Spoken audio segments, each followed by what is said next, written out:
All right, so first, I'd like to start by thanking you all for coming out early, 8:30 in the rain. This is great to see you all out here.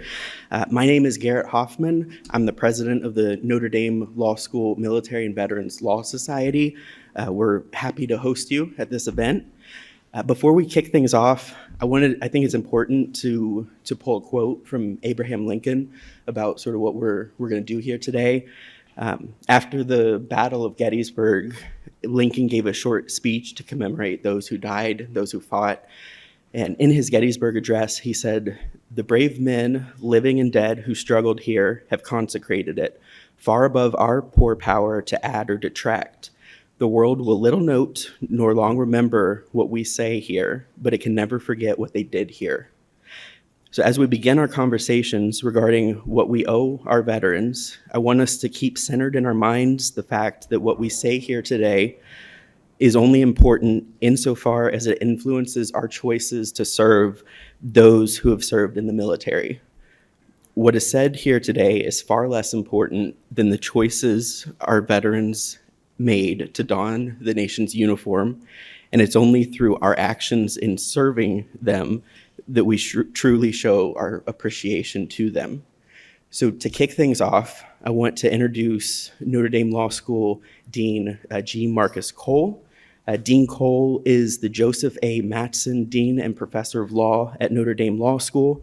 Dean Cole is a leading scholar of the empirical law and economics of commerce and finance. He was a faculty member at Stanford Law School from 1997 until he came to Notre Dame in 2019. He was appointed by University President John Jenkins and began his term on July 1st of 2019. He's the 11th dean in the history of Notre Dame Law School. Please join me in welcoming Dean Cole to the stage.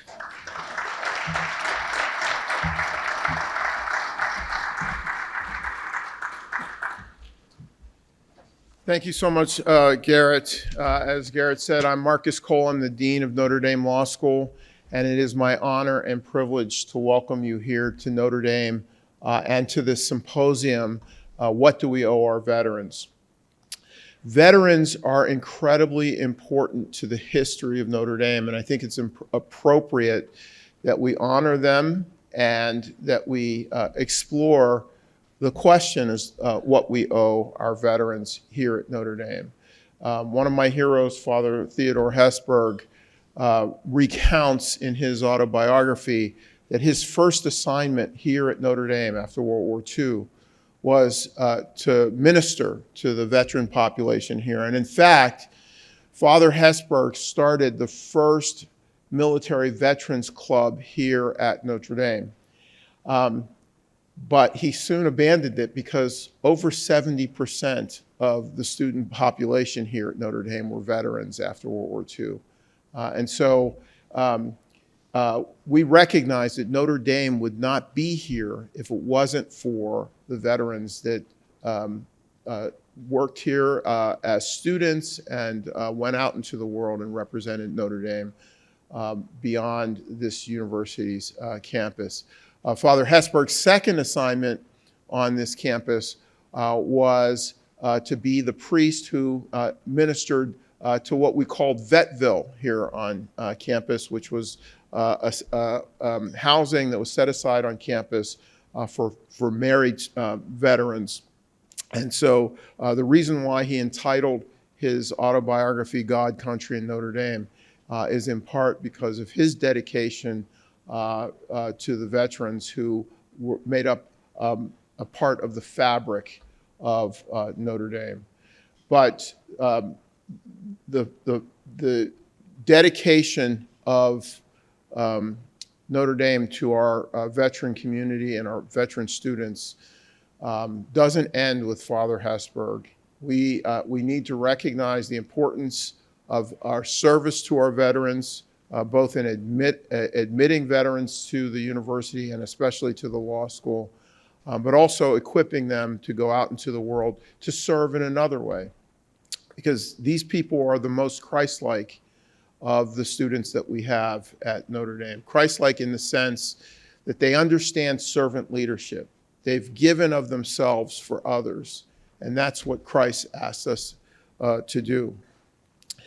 And for us to give back, we've decided here at Notre Dame to start our very first Veterans Law Clinic. And so it's my honor and privilege to announce to you today that starting next year in the 25-26 school year, Notre Dame Law School will have a Veterans Law Clinic.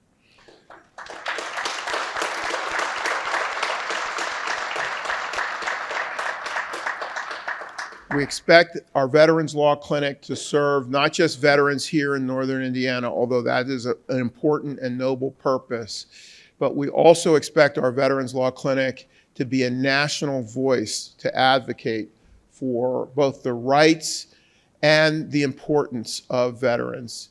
And so we are privileged and honored to be able to provide that service to veterans. And we think that it is an important aspect and part of what it means to be Notre Dame lawyers, to train our students to represent veterans, both here and around the country. Finally, what I want to do is what I try to do at almost every event that we have at Notre Dame, and that is to pray. And so I'm hoping that you will join me in a prayer for our veterans as we open this Veterans Symposium. So I wrote a little prayer, as I want to do for our veterans. So if you'll please join me in the name of the Father, and of the Son, and of the Holy Spirit. Dear Lord God, our Father in heaven, King and Master of the universe, our rock and our salvation, hallowed be thy name. Today we honor our veterans, worthy men and women who gave their best when they were called upon to serve and protect our country. We come before you today to express our deepest gratitude to these brave men and women. We thank you for their courage, their sacrifice, their dedication to defending our freedoms and our way of life. We pray for their well-being, both physical and mental, and for healing from any wounds, both seen and unseen, that they may carry from their service. We pray that you will bless them for their unselfish service in the continual struggle to preserve our freedoms, our safety, and our country's heritage for all of us. Bless them abundantly for the hardships they faced, for the sacrifices they made, for their many different contributions to America's victories over tyranny and oppression. We respect them. We thank them. We honor them. We are proud of them. We pray that you will watch over these special people and bless them with peace and happiness. We ask for your continued blessings upon our veterans and their families, and we pray for the day when peace will reign on earth. In Jesus' name we pray. Amen. Thank you so much, and again, welcome to Notre Dame and to this symposium. Thank you.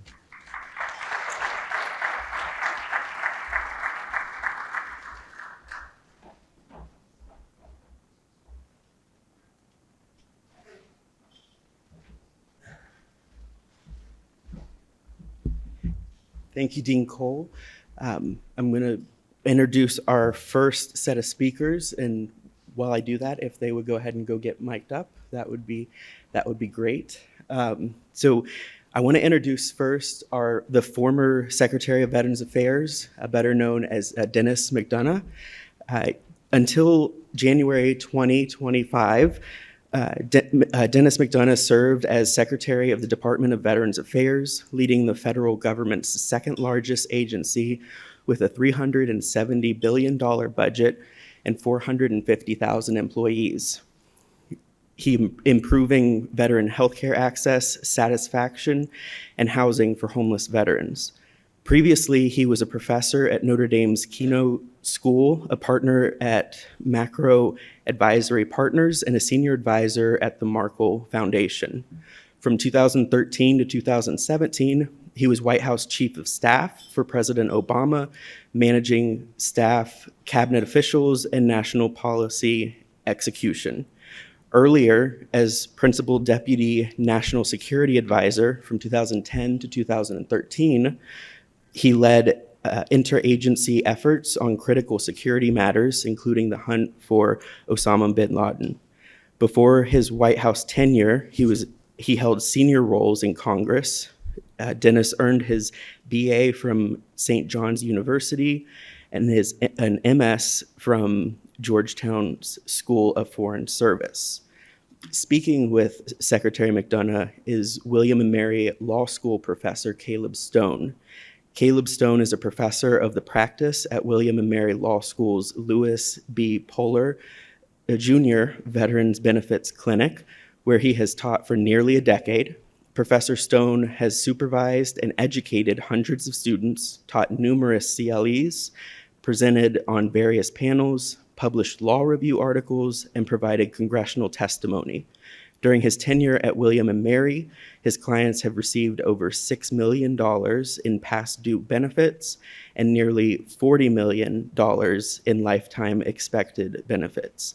Professor Stone received his JD cum laude from William and Mary Law School in 2015, where he received the Benjamin Stoddard Ewell Award for Outstanding Leadership and Public Service. So if you will, join me in welcoming these two gentlemen to the stage.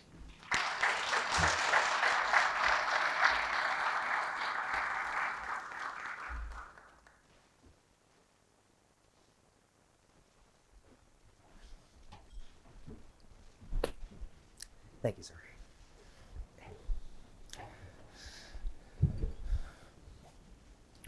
All right. Good morning, everyone. Am I audible?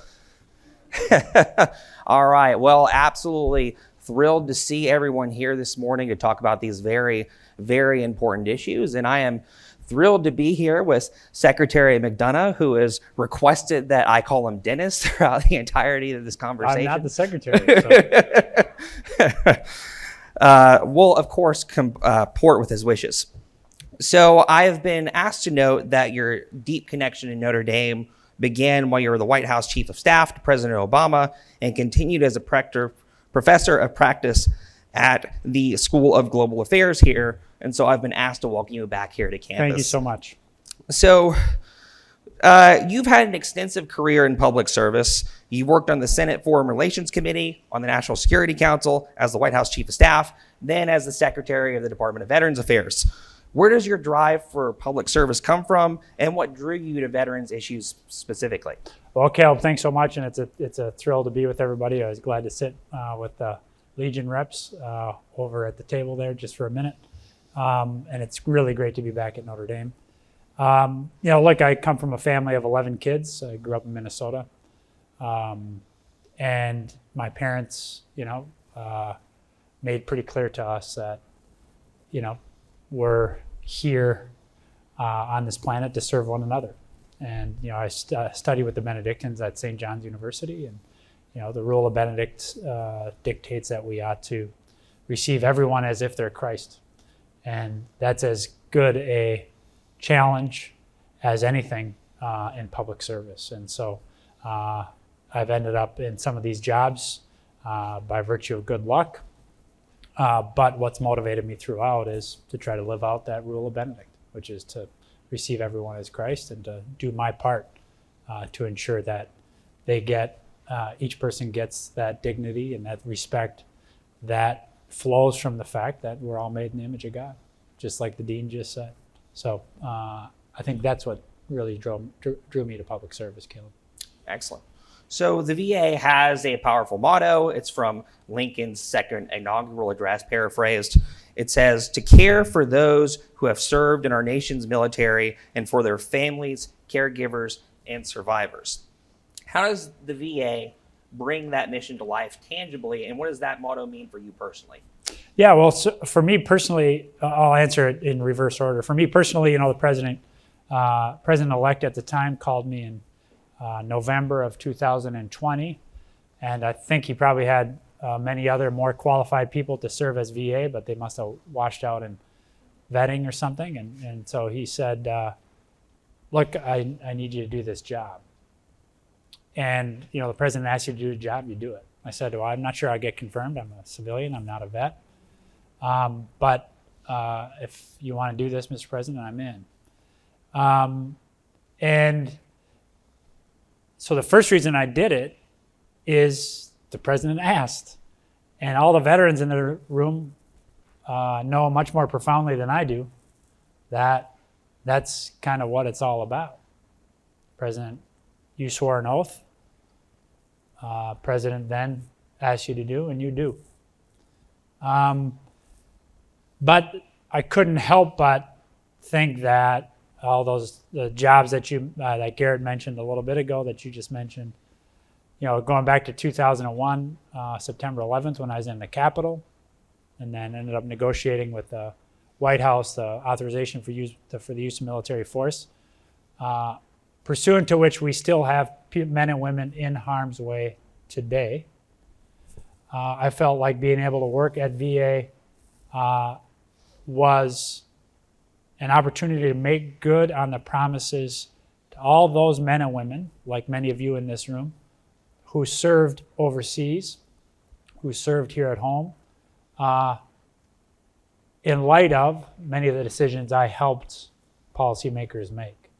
So it's the second and maybe the most profound reason I took the job is to make good on promises to young men and women, no offense, some not so young men and women who served the country all around the globe. How does VA make that promise real? Well, I like to think that VA, I think it's a little less now, but when I left, it was about 451,000 people. I just wanted them to be the veterans' biggest advocate. I wanted them to be the biggest health advocate for those veterans. I wanted them to be the biggest benefits advocate for those veterans. I wanted them to be the biggest advocate and support to mourning families who had lost a veteran and who are interring their veteran in a national cemetery. And I'm certain we did not live up to that goal. I'm certain I did not live up to that goal every day to be the veteran's best advocate. But a lot of those employees at VA do. And they do because the country makes a promise that's dictated, as you said, Caleb, in the second inaugural address from President Lincoln, which is that you swore an oath, you had our back, it's now our time to get your back. And, so there's a lot of ways to measure that. The numbers, $370 billion is one way to measure it. But I asked our team every day to measure it by, are you being the best advocate for veterans today? And I know we'll get more into this question of advocacy in a moment, because the sad truth is VA is not the best advocate for veterans every day. And we got to work at that. Yeah, absolutely. We'll return to that. Going back to some of those numbers you mentioned, 451,000 employees, millions of veterans served. We've got a $370 billion budget. This is one of the largest bureaucracies on earth. It's a challenge to manage at any time. But then, of course, we relatively recently had a global pandemic complicate operations. How did VA respond to those challenges, and how did it maintain a continuity of operations and continue to excel? Yeah, I think it's really interesting. Since I got into this job, a lot of my military buddies will send me stories they see in the paper. So yesterday, relatively recent retiree Army 4-star, great guy, Minnesotan, so has to be a good guy. He sent me a story that was in Military Times about all these great medical advances from VA over time. He said, geez, I'm embarrassed to know that I didn't know this. And I guess my point is that the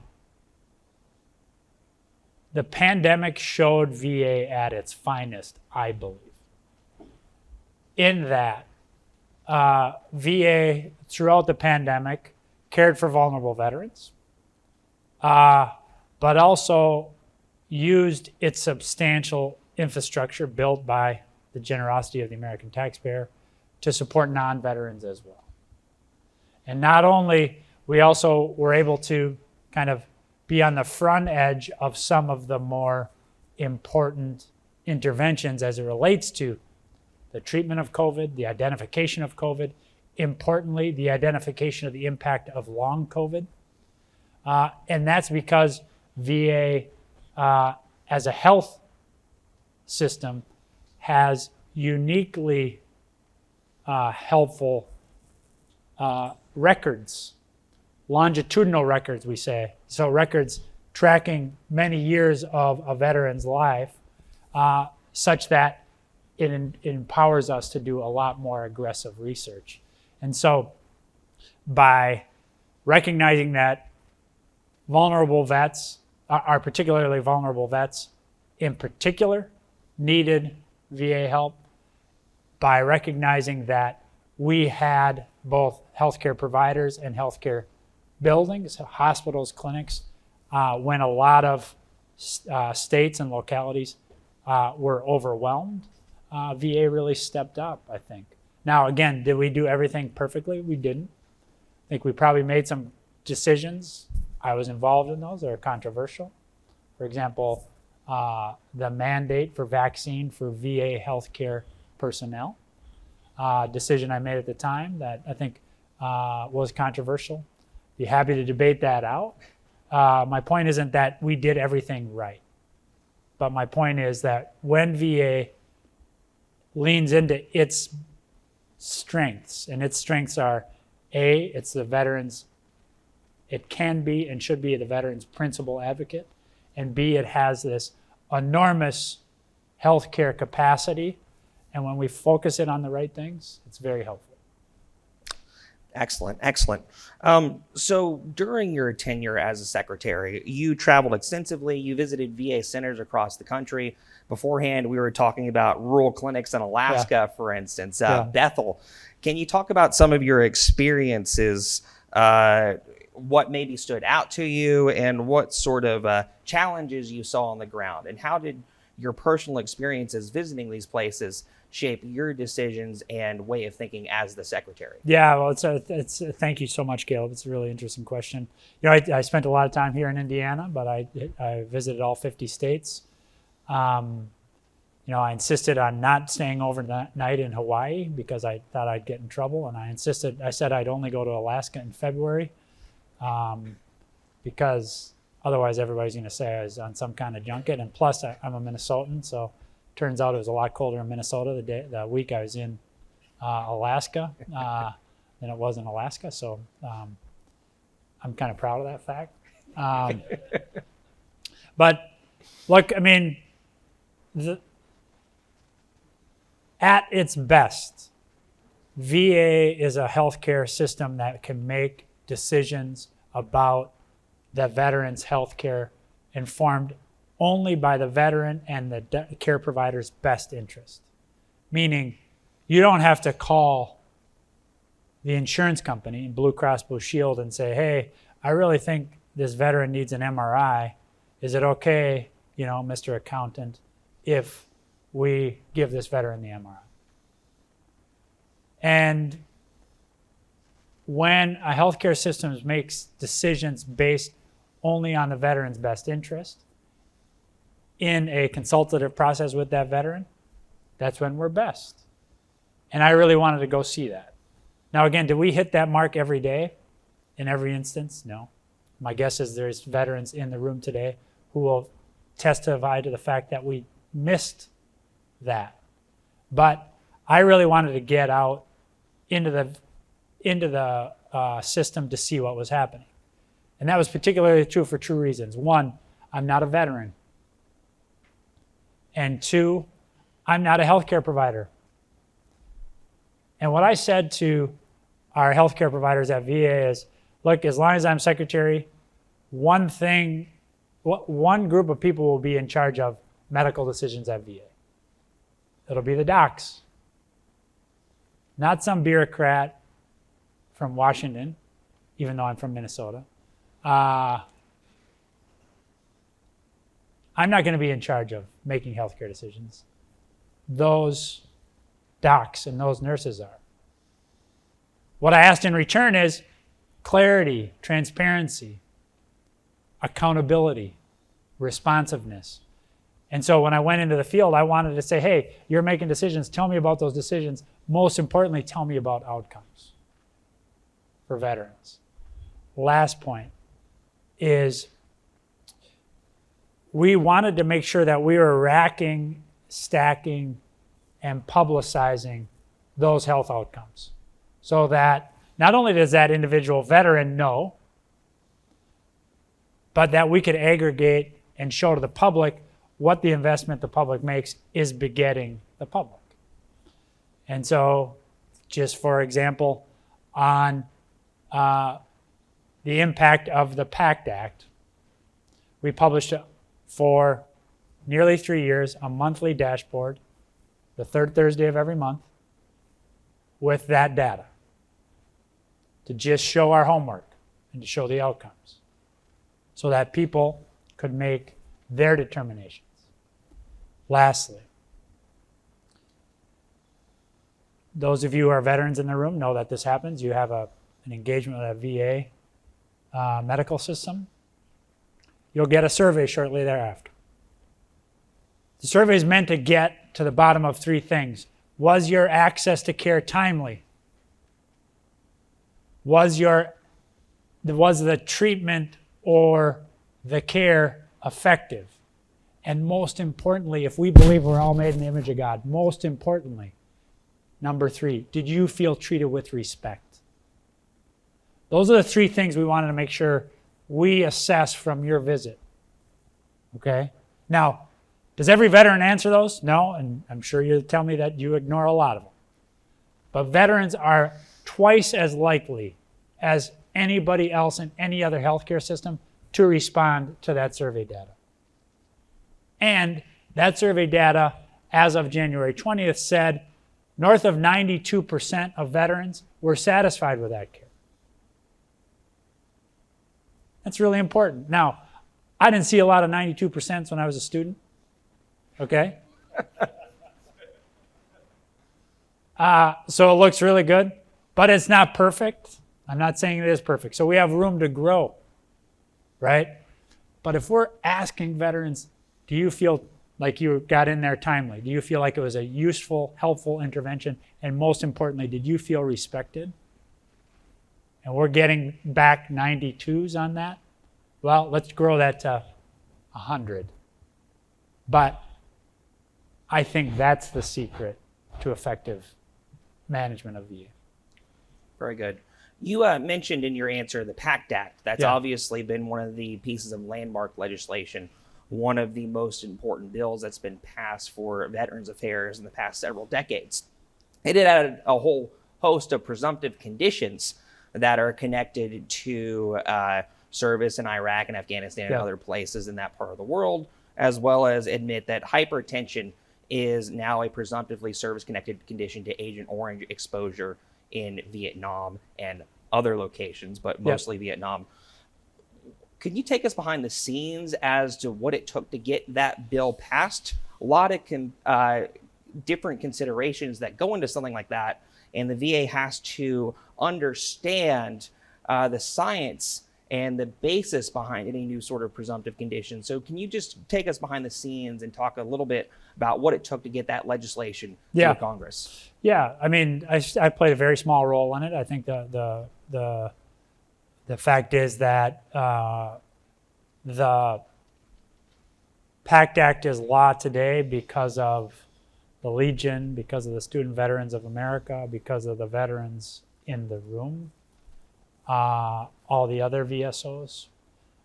That's, you don't need to know much about the behind the scenes, except that when the Legion, the VFW, the Student Vets of America, the Vietnam vets, the disabled American vets, when the vets are for something, it's very difficult to be against it. And so that's the main behind the scenes finding. But there's two things that are maybe worth kind of highlighting. One is, there is this question about how much scientific certainty is enough to establish that a condition that a veteran has today resulted from that veteran being in service last year or last decade or, in 1968. And VA has this standard called equipoise, which is that if it is at least as likely as not that it resulted from service, that it should then be presumed connected. Right? Now, I don't want to denigrate lawyers in this venerated law center, but only lawyers would know how to balance that out. As likely as not, it's like, I don't know, it's like kind of not, it's not how we grew up talking, but the point is that the law wanted to give the benefit of the doubt to the veteran because the law was based in large measure on the experience of our Vietnam veteran brothers and sisters. Say to any of our Vietnam vets in the room, welcome home. Appreciate you very much. On behalf of a grateful nation, thank you.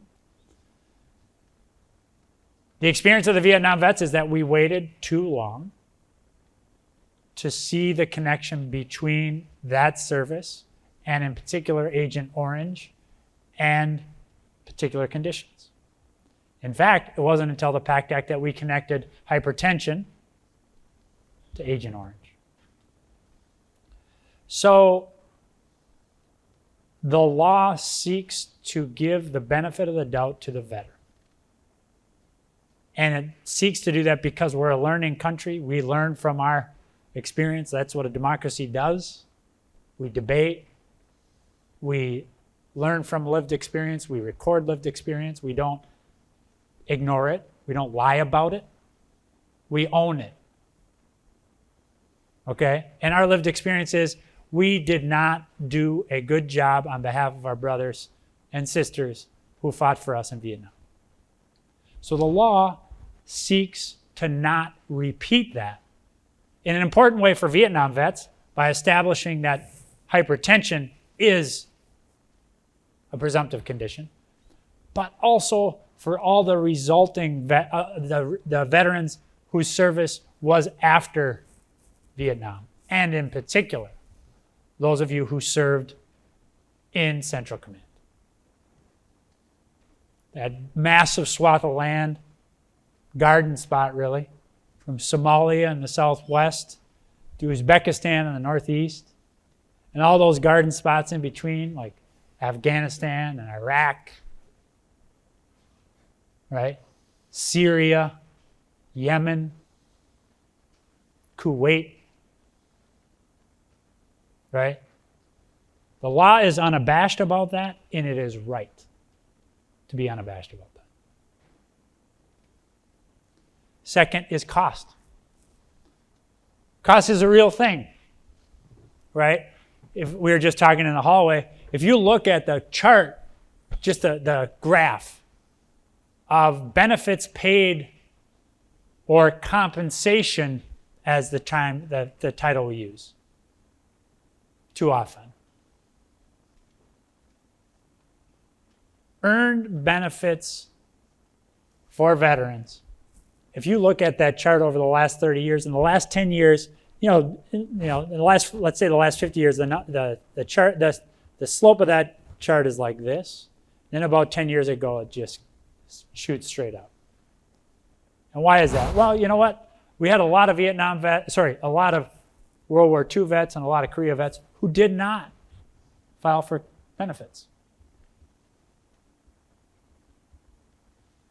All those veterans that were here at Notre Dame did get the GI Bill. A lot of them did not get other compensation. So Vietnam vets and later generation vets are changing that.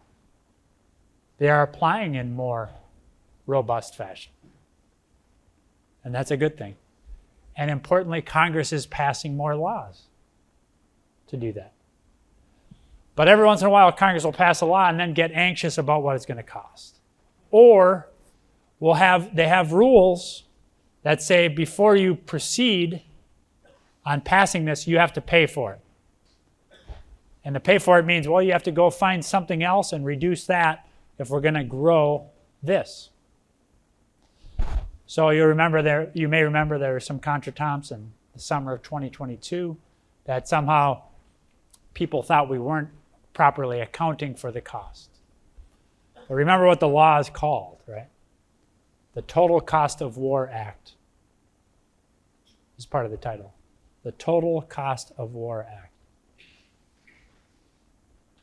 How we care for the men and women who fight those wars is a part of the cost of war, right? So, cost was an issue behind the scenes. It spilled out to be an issue in the public. And I think the American people were quite clear that they think that the vets had our back when you all were fighting for us. It's time for us to get your back now. And so the American people are saying they're comfortable with the slope of that investment.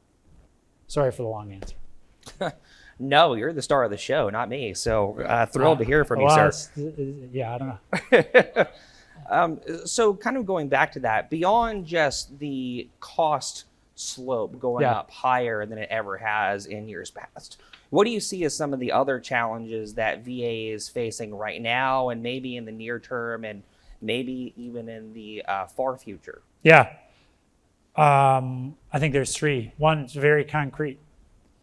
We now know more and more about the impact of repeat concussive blasts on brain health. You know, we're sitting here overlooking this awesome stadium. I don't know, I think my recruiting letter got lost. I was supposed to be here back in the day, but I ended up playing Division III football, so that was good enough. But we're learning more and more not only about impact injuries on brain health, but also concussive blasts. And this is a really important issue that I think we were just starting to get our hands around when I left VA. But if you go read some of the coverage in the New York Times by a reporter named Dave Phillips, started with those artillery units who were deployed in northern Iraq, southeastern Turkey, and in Syria in the counter Islamic State missions in 2013, 2014, 2015. Now, I take this very personally because I was involved in those decisions about those units and about how they should operate. But because of the rules of that engagement, we used a lot of artillery from standoff distance. And so even though our troopers were cleared for maybe 3 or 4 launches from some of those cannons in a day, we're doing 10, 20 times that kind of launches in a day. And the fear is that presages an increase in TBI for those veterans. And maybe, in fact, we might have been misdiagnosing TBI as PTS. And so that's a very real, difficult benefits and clinical health question that we got our hands around. That's going to impact thousands of men and women. That's a very specific issue, broader issue. What is the right mix of care for a veteran between care in the direct VA system and care in the private system, as we call it, community care? Last year, FY24, 42% of all the care provided by VA was provided by doctors in the private sector. 42%, as measured by what we call relative value units. That's a unit of healthcare provided. That number is slowly, well, not even slowly, is quickly growing every year. So we have to decide as a country, what's the right amount of care that you get in the community and you get in VA? What's the determinant of that? And are we well situated to ensure that for the 58% of care that you get in VA, is VA got the right docs, nurses, buildings, technology to provide that care, right?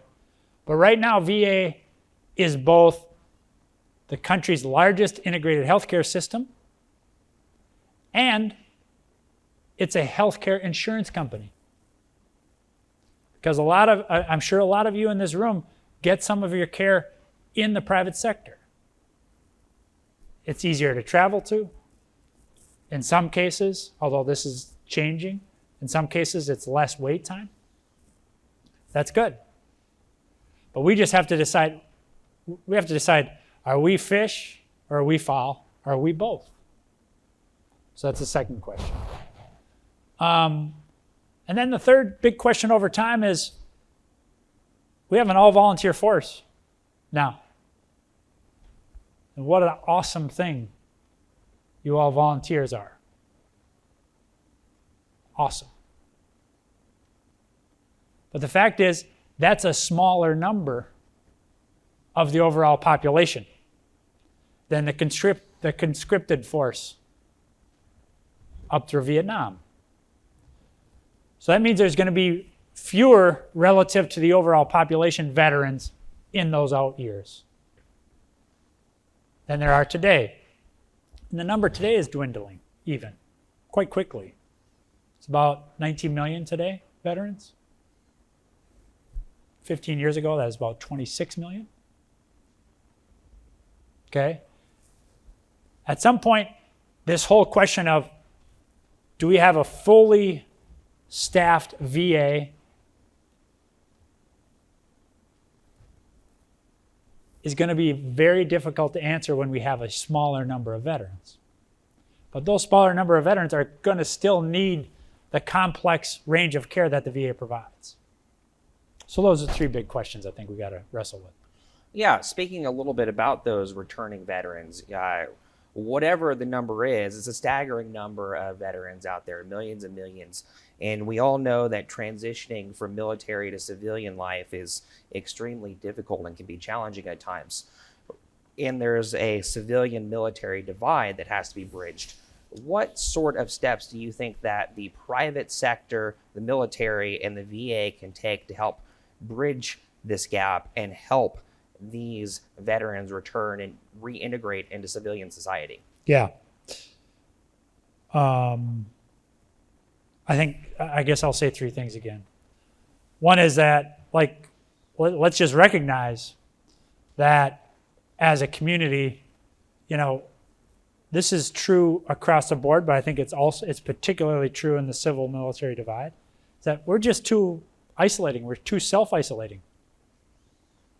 Right? We're sorting ourselves. We're choosing our neighborhoods. We're choosing our churches, our parishes. We're choosing our reading to just read things we agree with. Move to neighborhoods where everybody thinks like we do, votes like we do. Right? I think that's a negative trend, I think. Look, and I'm guilty of it. I live in the hippies, quarter of suburban Washington, D.C. I'm the conservative on my block, and you might have intuited I'm not that conservative.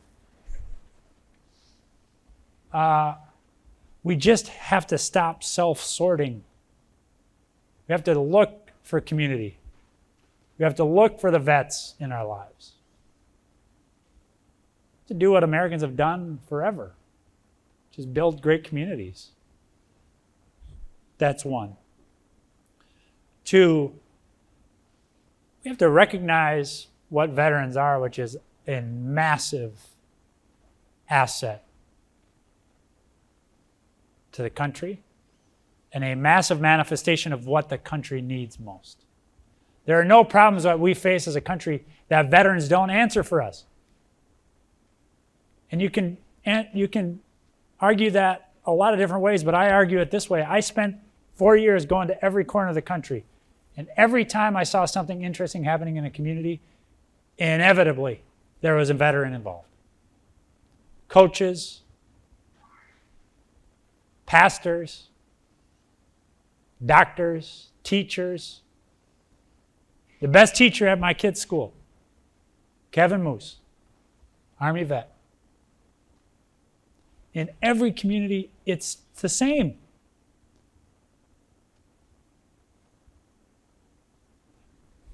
You're an employer now. You need, it's highly adaptable labor system, labor market. You need people who can learn new tricks. You need people who are technologically attuned. You need people who can work in teams. Well, let me tell you something. Sounds like a veteran to me. When I can hire, the vet goes to the top of the heap every time. And now I might just get a little political on you. I don't give a crap. I do not want to see another ad where a company claims great credit for hiring veterans. Why do you want credit for that? That's the smartest thing you should ever do. I can give you a tax credit for that. Okay, I'll pat you on the back for that. But you know what? You just did the smartest thing you could possibly do.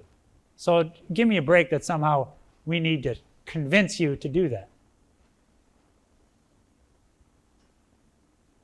These guys have been getting up early, adapting, building teams, using technology, and kicking ass since they're 18. Lastly, I got so excited I forgot my third point. But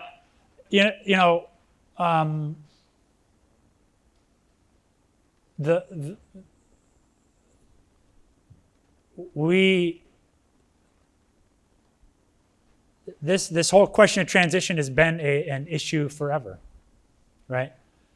And it used to be that, that's why Father Ted started a veterans group here at ND right after the war. We know the answer here. You just got to do the hard work, build the community, right? Support our heroes. So, given the evolving nature of warfare, given the evolving nature of our service commitments, how should the country adapt its policies on veterans benefits and long-term support to meet the needs of future generations of service members?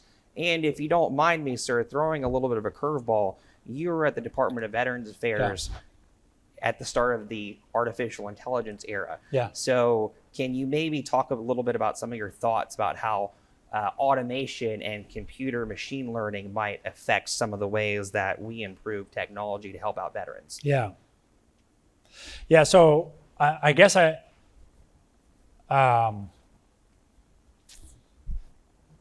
remembered my last answer, so let me go back to that. And it actually leads to this one. The third thing I wanted to say is things like legal clinics are manifestations of community, right? And so Notre Dame Law starting a legal clinic is a perfect example of building community and building institutions to support that transition. And there's a lot of reasons for that. It's complex, There's just no doubt, we've proven this with all the data. We did a deep dive on this at VA when I worked there. The correlation is profound between an accredited veteran advocate and higher service connection. It is a direct correlation. So working with a VSO at the Legion, working with an accredited lawyer like Caleb at a law clinic is bound to result in better outcomes. So when we think about innovation, I guess I want, we have a lot of vets who have not chosen to file their claim for benefits. And I hear a lot of different reasons. One is, hey, I'm good. The other is, by the way, my buddy needs it more than me, as if like there's just too little to go around, right? And I love this mindset, like I'm going to take care of my buddy. I eat last, okay? But the way we now prosecute claims is increasingly reliant on things like machine learning and big data, such that it's plausible that the most important thing you can do for your battle buddy who you're worried about most is to file your claim. Because when you file your claim, you might give us the piece of information about your unit or the unit that replaced you or the unit that you replaced, such that we can then find in the veteran's favor for your battle buddy. So the most important thing you can do for your battle buddy is not refuse to file a claim, but rather to file, because we're using some of these tools now. Last point here is, what else should we be doing as VA? I think there's like a philosophical question, which is, how much is enough benefits? So rather than what do we owe our veterans, there just might be a debate of how much do we owe our veterans. On this, though, I think we've got it right. Right? And the way we do it, nobody else in the world does it this way. Right? The way we do it is basically VA has a system.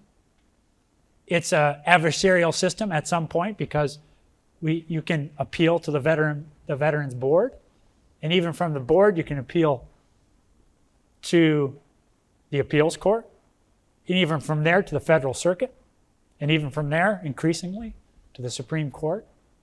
So it's an adversarial system, right?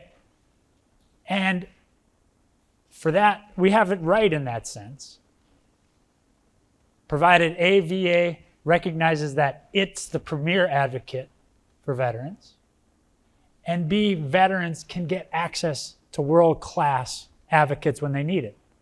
Hence the need for a legal clinic at William & Mary, a legal clinic here at VA, at Notre Dame. And the broad parameters of the law are laid out in our democratic process by Congress. And Congress is very attuned to where the country wants to be. And so when people say to me, well, isn't it too much? Aren't we overly generous? I say, you know where we are? We're right where the law says we should be. The reason the slope is going up for benefits is not because veterans are getting too much. In fact, we still have, we've adjudicated almost 1.5 million. We've awarded almost 1.5 million claims pursuant to PACT. Remember, PACT Act covers every veteran, in effect, going back to Vietnam. That's many more than 1.5 million. So even though the slope is going like this, we are still only scratching the surface. So we are trending to where we should be, because that's what the democracy has said we want. So the last thing I want to see is some kind of nameless bureaucrats, maybe somebody like me, deciding, well, this is now too generous. Wait a minute, like, we're just doing what the laws say. And we're fighting it out where we disagree. And judges are making determinations. You know where else that happens? Throughout our democracy, right? And as I say, there's not another example of this in the world that we can look at, because nobody does it as well as we do. Do we do it perfectly? I repeat one more time, we do not. And believe me, like, you all have seen VA at its best, I'm sure, and at its worst. And believe me, I have seen some of the worst. So I'm not saying it's perfect, but I'm saying the broad parameters are right. So please make sure your veteran buddies are filing. VA needs a relationship with them. We have a relationship with less than half of the veterans in the country.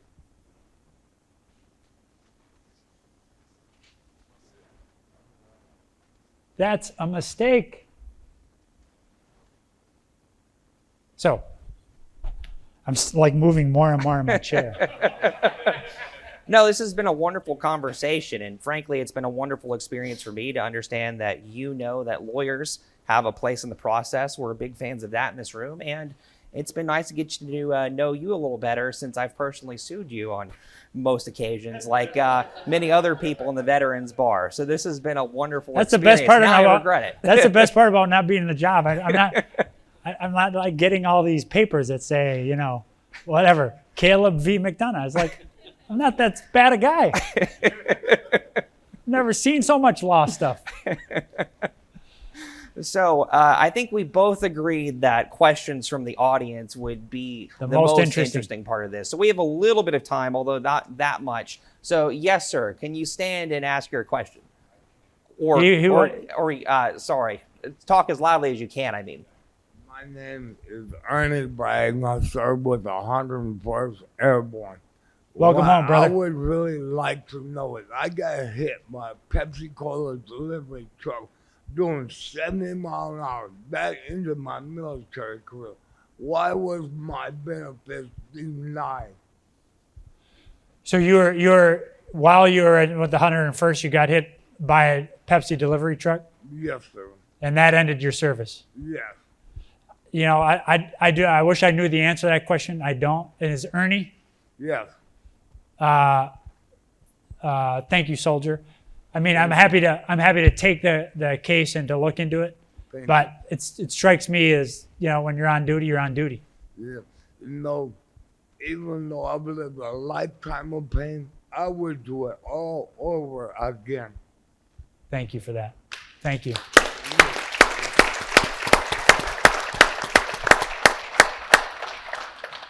Other questions? Ken Lauderman.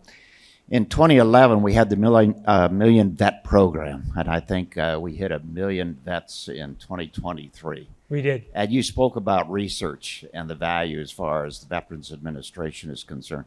I wonder if you might just amplify or provide a little bit more information on the purpose of the Million Vet program and encourage our veterans to participate. Yeah, thanks. It's a great question. So the Million Vets program started in 2011, and the goal was to get 1 million veterans to give their genome to the VA, and for us to build a genetic database to research projects, research conditions specific to veterans.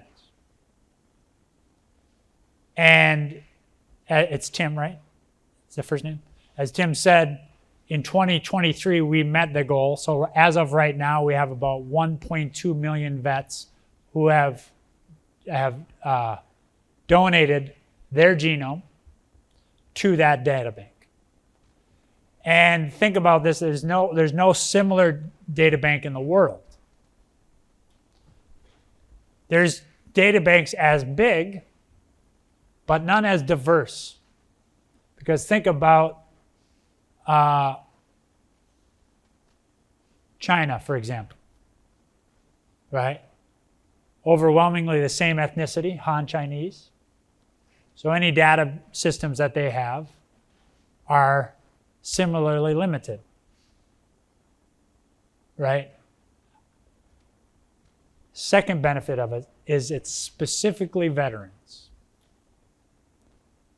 meaning that we know that veterans inevitably have more complex health situations.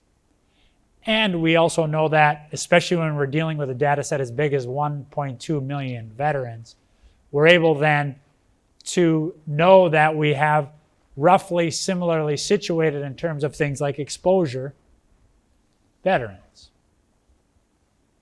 Moreover, we can then couple that genome database with the longitudinal data that we have about each of the veterans who are also in our care. So we can map things like, here's one thing we know. Lung cancer is, a veteran is more likely to suffer lung cancer than a non-veteran. Significantly more likely to suffer lung cancer, right? For the longest time, we just assumed that's because, the GIs used to get a pack of smokes in their MRE pack, right? But using the MVP, the Million Vet Program, we can actually probe that now, which is why I keep saying I don't work there anymore. I got fired. So. You must have did something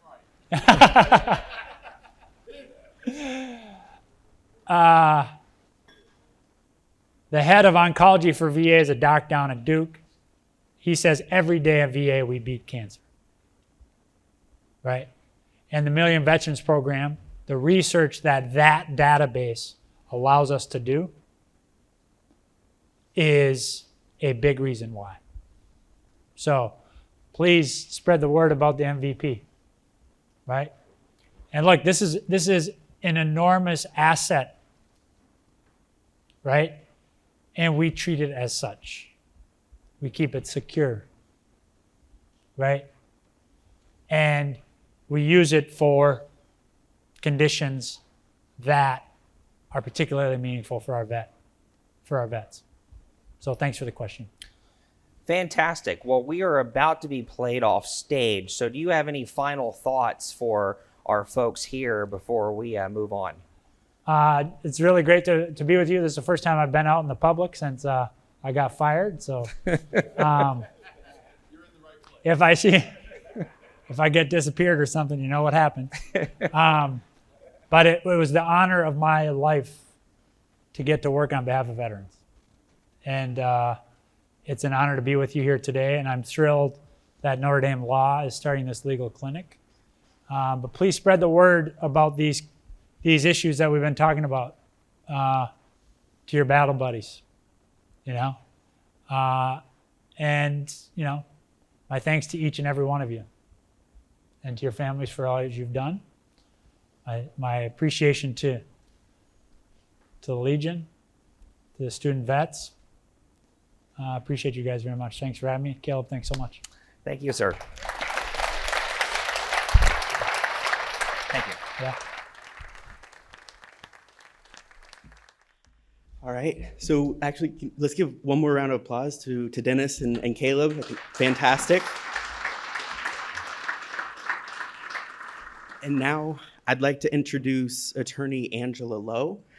Angie joined Jan Dill's Attorneys at Law in 2009, initially handling Social Security cases before transitioning to veterans law. She represented veterans at various levels of the VA system, including the Board of Veterans' Appeals hearings and the Court of Appeals for Veterans Claims. Additionally, she has taught veteran law courses and appeared on a Charlotte, North Carolina news program discussing veterans' rights. She earned her BA in political science from Westminster College in 2005 and her law degree from Duquesne University in 2008. While in law school, she interned at the Pittsburgh Women's Center and Shelter representing women in legal matters such as divorce, child custody, and protection from abuse orders. Speaking with Angie will be Robert Rizzo. Robert is a first-year law student and a graduate of West Point. Please join me in welcoming both of these speakers to the stage.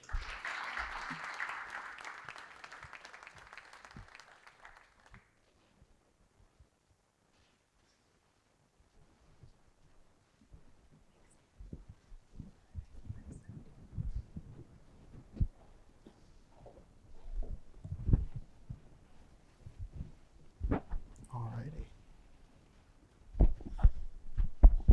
Perfect.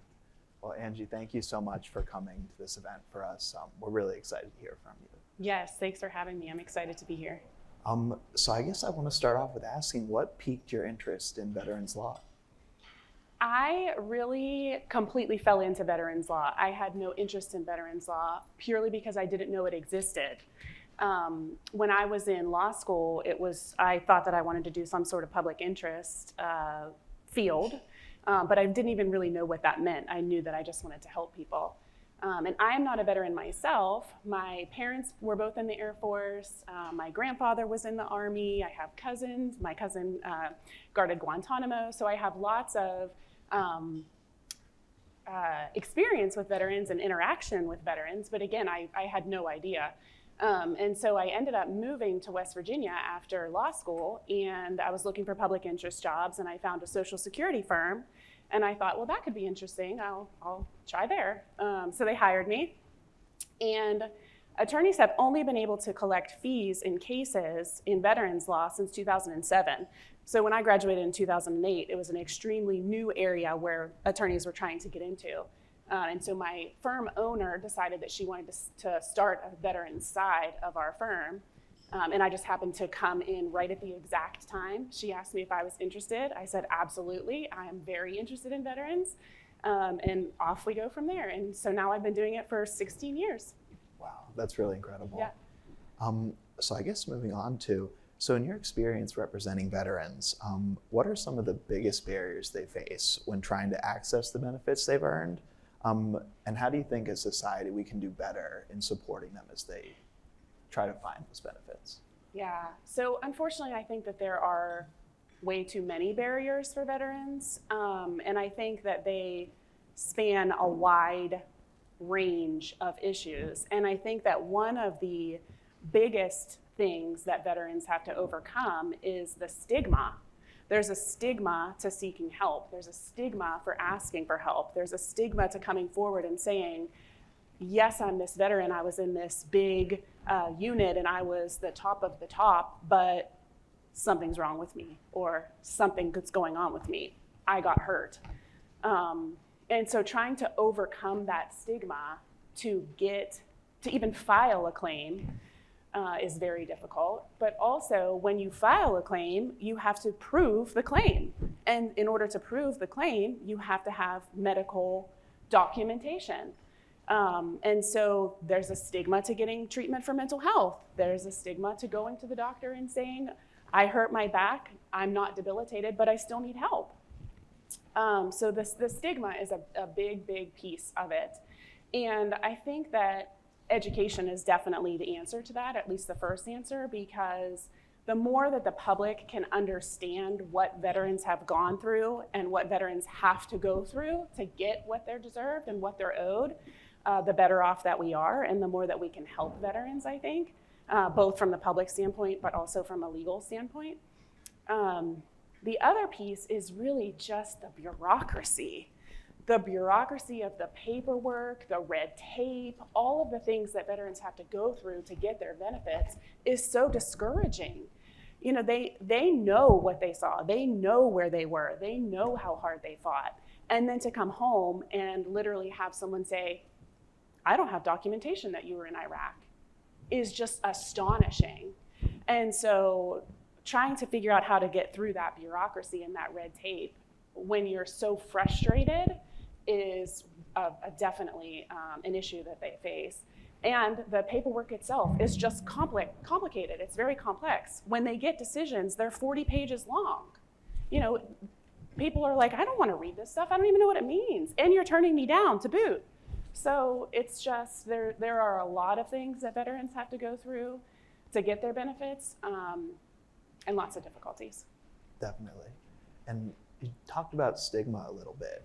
On that point, do you see that in your experience working with veterans, that in their view comes more from the military side of things, or when they come out into the, back into society afterwards? That's a great question. And I honestly think it depends what era you were in. Because if you ask a Vietnam vet that, I think that the answer would be both. If you ask a Gulf War, Second Gulf War, more recent veteran that, I think the answer would be military. Because there's such a stigma in the service itself that if you go and ask for help, or if you go to the doctor and say, my ankle is bothering me, or whatever the case may be, that your buddies are going to make fun of you, or you're going to be recycled and you're going to have to do boot camp all over again, or all of these things. And so, and don't get me started if you're a woman. If you're a woman in the service, you don't want to say a word because you're already there having to do twice as hard of the work. And so you're not going to come forward most of the time. So the stigma is really in both. I would like to say that we are doing a little bit of a better job as the public about trying to minimize that stigma. I don't think that that's always true. I think that more of the information is out there now so that stigma is a little bit decreasing. And I think that that's one of the things that Notre Dame Law Clinic is really going to help, because the more people that don't have the stigma, the more people who are encouraging, the more people who are educated. Sorry, my hair keeps touching this microphone. The more people who are educated, the less of a stigma that there will be. Certainly, and we're really excited for that clinic too. So I guess moving on, how have you seen the VA and the way that veterans have access to disability assistance change over the years? And do you think we're on the right track?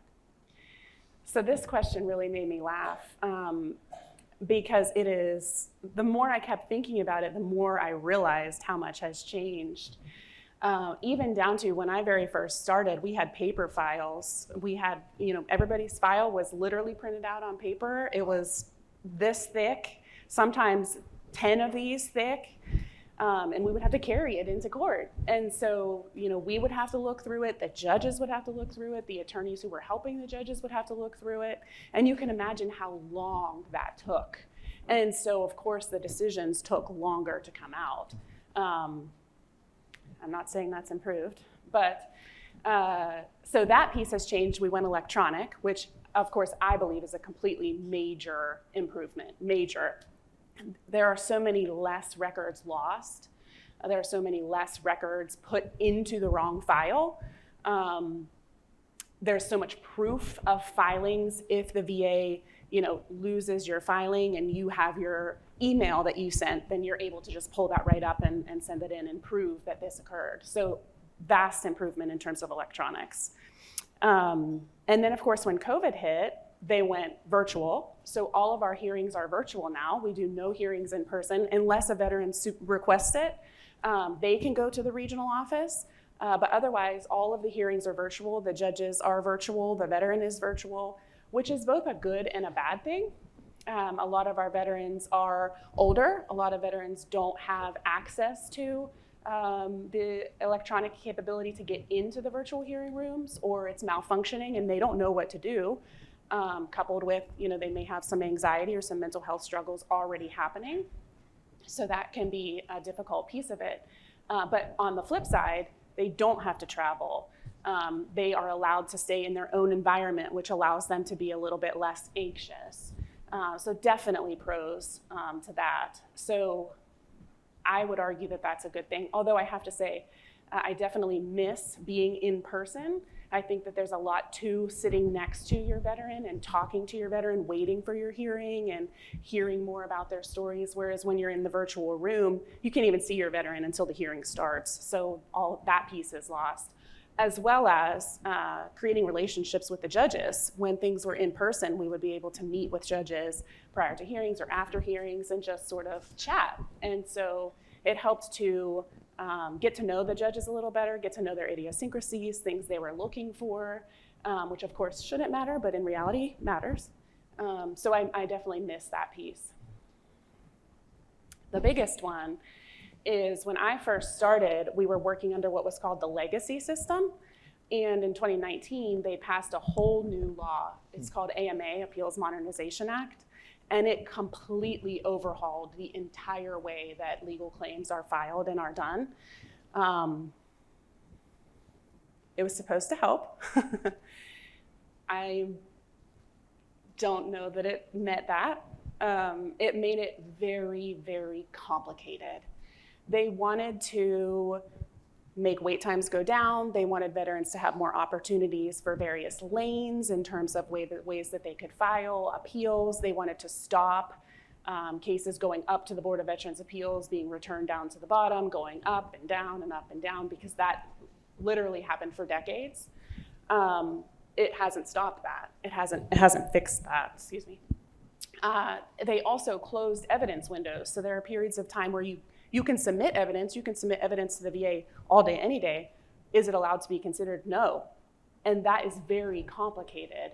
And that's one of the reasons that I think advocates are so important, because we're able to spell out those areas and help to figure out when the evidence is allowed to go into the file and when it's to be considered. So do I think that that was on the right track? I think the idea behind it was on the right track. I think making the wait times faster and stopping the appeals going up and down, I think that's on the right track. But in practice, it didn't work.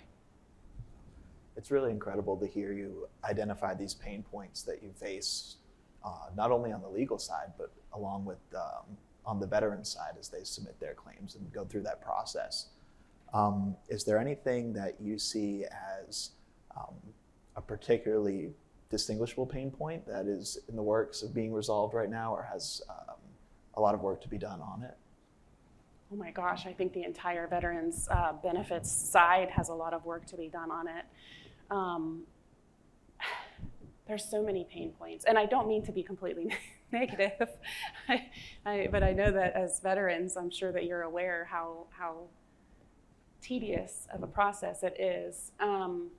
I think that community care was a very good development. I think that the idea of that, again, is a really, really beneficial piece.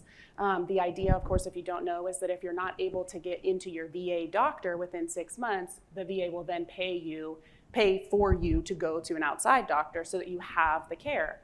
It doesn't always work that way, of course. And sometimes they'll say, oh, we're going to pay for this chiropractor for you, but only 2 visits. And you have to come back after those 2 visits and ask for more. And that takes 3 or 4 months to get through, and it's just round and round and round. So the treatment piece of it is very, very difficult, not to mention mental health. The VA cannot keep doctors. They can't keep doctors. And so veterans will get a psychologist or a psychiatrist, see them 3 times, finally start to get comfortable with them. The next time they show up, they're not there, and they're assigned a new doctor, and they have to start all over again. And so how many times can you do that as a human before you're discouraged and you throw up your hands and say, forget it, I'm not getting treatment? And then you're penalized in your benefits side because you don't have the documentation. And so it's just so frustrating.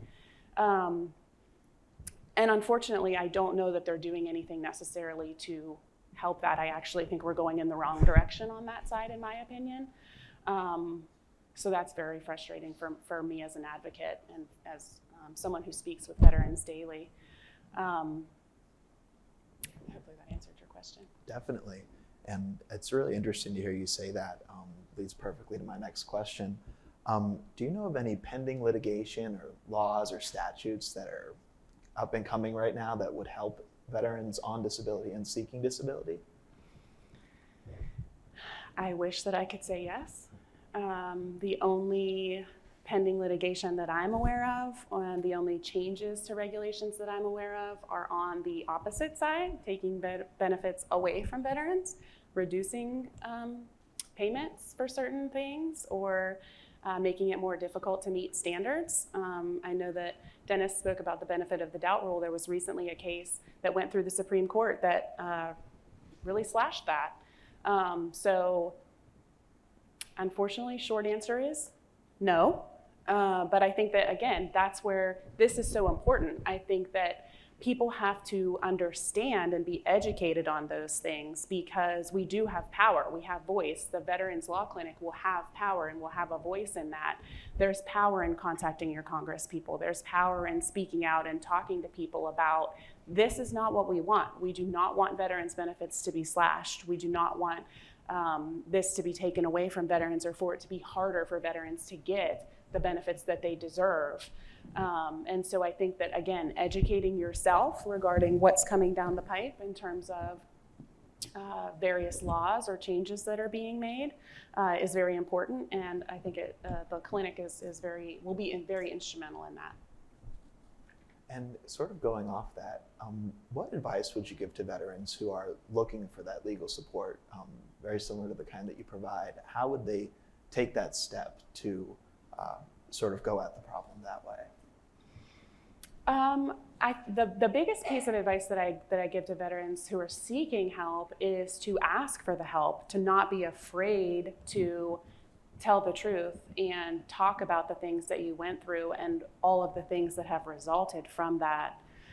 Whether it's a veteran service organization, a private attorney, a legal law clinic, it's okay to ask for help. And I think it's one of our biggest things that we have to do as veterans law attorneys is encourage. We have to encourage the veterans to keep going because, again, it's just so frustrating. There are so many things that the VA gets wrong. And so encouraging them that this is not a personal attack. The VA is not denying you personally because one of the things, unfortunately, that I hear very often is the VA is just waiting for me to die because they don't want to pay for me. And they're not. There are, as Dennis said, there are so many good people at VA. It's not the people at VA, it's the system. It's the overarching, they have quotas to meet, and so they're not able to dive into a case as much as they should dive into a case. They're not able to do the research that they should be able to do because they're not going to meet their quota, and then they're going to get in trouble. And so it's just easier to issue a denial. So explaining that to veterans and explaining it really isn't personal. I wish it was personal. I wish that they would be able to devote enough time to develop some sort of vendetta against you. But it's not even close to that. They don't even know enough about you to get even close to that. It really is just sort of self-preservation in terms of they're trying to get through what they need to get through to keep their job. So educating veterans about that, encouraging them to continue through the fight, encouraging them to allow us to continue the fight for them. Because again, even if they're not doing the paperwork themselves or they're not going to the hearings themselves, getting the denial still affects them. And so, trying to explain to them, okay, this is not the end. This is not the last step. We can go to a federal judge and talk to a federal judge who can work in the gray area. That's where we want to be, is very, very helpful for veterans. So again, I think the best advice is to tell them not to give up, to allow people to understand what they're going through, especially their providers, to seek treatment, talk to their treatment providers, and be honest about how things are affecting them. Even when they go to compensation and pension exams, which is one of the other biggest challenges, is when you're rated for a benefit, each individual issue has its own rating schedule. And so each individual issue is looking for certain elements in order to say whether you're a 0%, a 10%, a 50%, 100%, whatever the case may be. And one of the things that they established to do that is to send people for compensation and pension exams or C&P exams. Again, great idea. In practice, terrible idea. So they have veterans driving 3 hours to doctors they've never met. The doctors have 20 appointments in a day, so they're spending 3 minutes with them. Plus they have the stigma of, I don't want to tell this person that I can't mow my own yard and I have to hire somebody to mow my yard when I'm 35, so I'm just going to tell them that most of the time I'm okay. And then they get a 0%. And it's like, you're giving me a 0% when I can barely get in and out of my truck. I've had to switch jobs. I can't pick up my kid. And it's just on and on and on. And so encouraging them to go to the CMP exams despite feeling unheard. We have to play the game, unfortunately. Encouraging them to be honest. If you don't tell them that you can't mow your yard, they do not know they're going to give you a 0%. That is not what you deserve. Tell them the truth. Talking them through that whole process is very, very important. It's really inspiring to hear that through the stories you're telling, you understand down to a detailed personal level the issues that these veterans face at every step of the way. And that kind of leads me to ask, do you see your legal work as part of a larger moral civil obligation? And how do the things you do fit into your larger picture of what the law is for? Yeah, I love this question. And I when I was thinking about the answer to this question, I really think that it is interesting because, of course, we could get into this whole bigger picture issue about this answer. But what I think it really comes down to is personal values. And my personal values align with the answer being yes. I do believe that this is a moral obligation that I have to give back to people as a whole. Thankfully, I fell into the area of veterans to give back to veterans. I do think that that is a moral obligation because I value my country. I value loyalty. I value security. I value safety. And what better population to meet all of those values than veterans? And so I think it's interesting because we could sort of get into, should every attorney have some sort of public interest position at some point to meet that sort of moral and civic duty. But I think that everybody is given certain gifts. And I think that people who have the gift of compassion, who have the gift of creativity, who have the gift of advocacy, this is a perfect place for them because, again, veterans law is very, very new. It's really still developing. And it allows for a lot of room for creativity in your arguments. And it allows for a lot of humanity. And I love what you said. Thank you for recognizing how much I value veterans and meeting with them and understanding them and knowing them, because that really is my favorite part of my job. That's why I miss traveling for in-person hearings.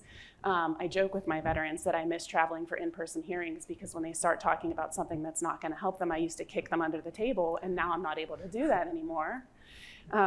So yes, I really miss being with them and talking to them and hearing their stories because they're just an amazing group of people for so many reasons. Sort of off topic, but also related. One of my favorite things that I do is when I have an older veteran or a veteran who's been married for a very long time, I always will say, well, from your perspective, what's your secret to marriage? And I just always love to hear the veterans' answers because they're always so sort of taken aback that I'm asking them such a personal, sort of generalized question. And my favorite answer ever was, well, Angie, there's nothing a good conversation over a good cup of coffee won't fix. And so I always just think about that. And I think that that's really, to sort of piggyback off of Dennis, building community. Yes, that works in a marriage, a conversation over a cup of coffee. That's a great idea and suggestion for a marriage, but it also works in terms of your community and building community and understanding what veterans are going through on a personal level and their benefits side. And so again, I think that comes back to my personal values of the moral obligation to be with my community, including veterans. Wow. As you know, at Notre Dame, we're establishing the Veterans Law Clinic. And that's also our goal, is to hopefully bring in more people to support veterans through the law. So thank you.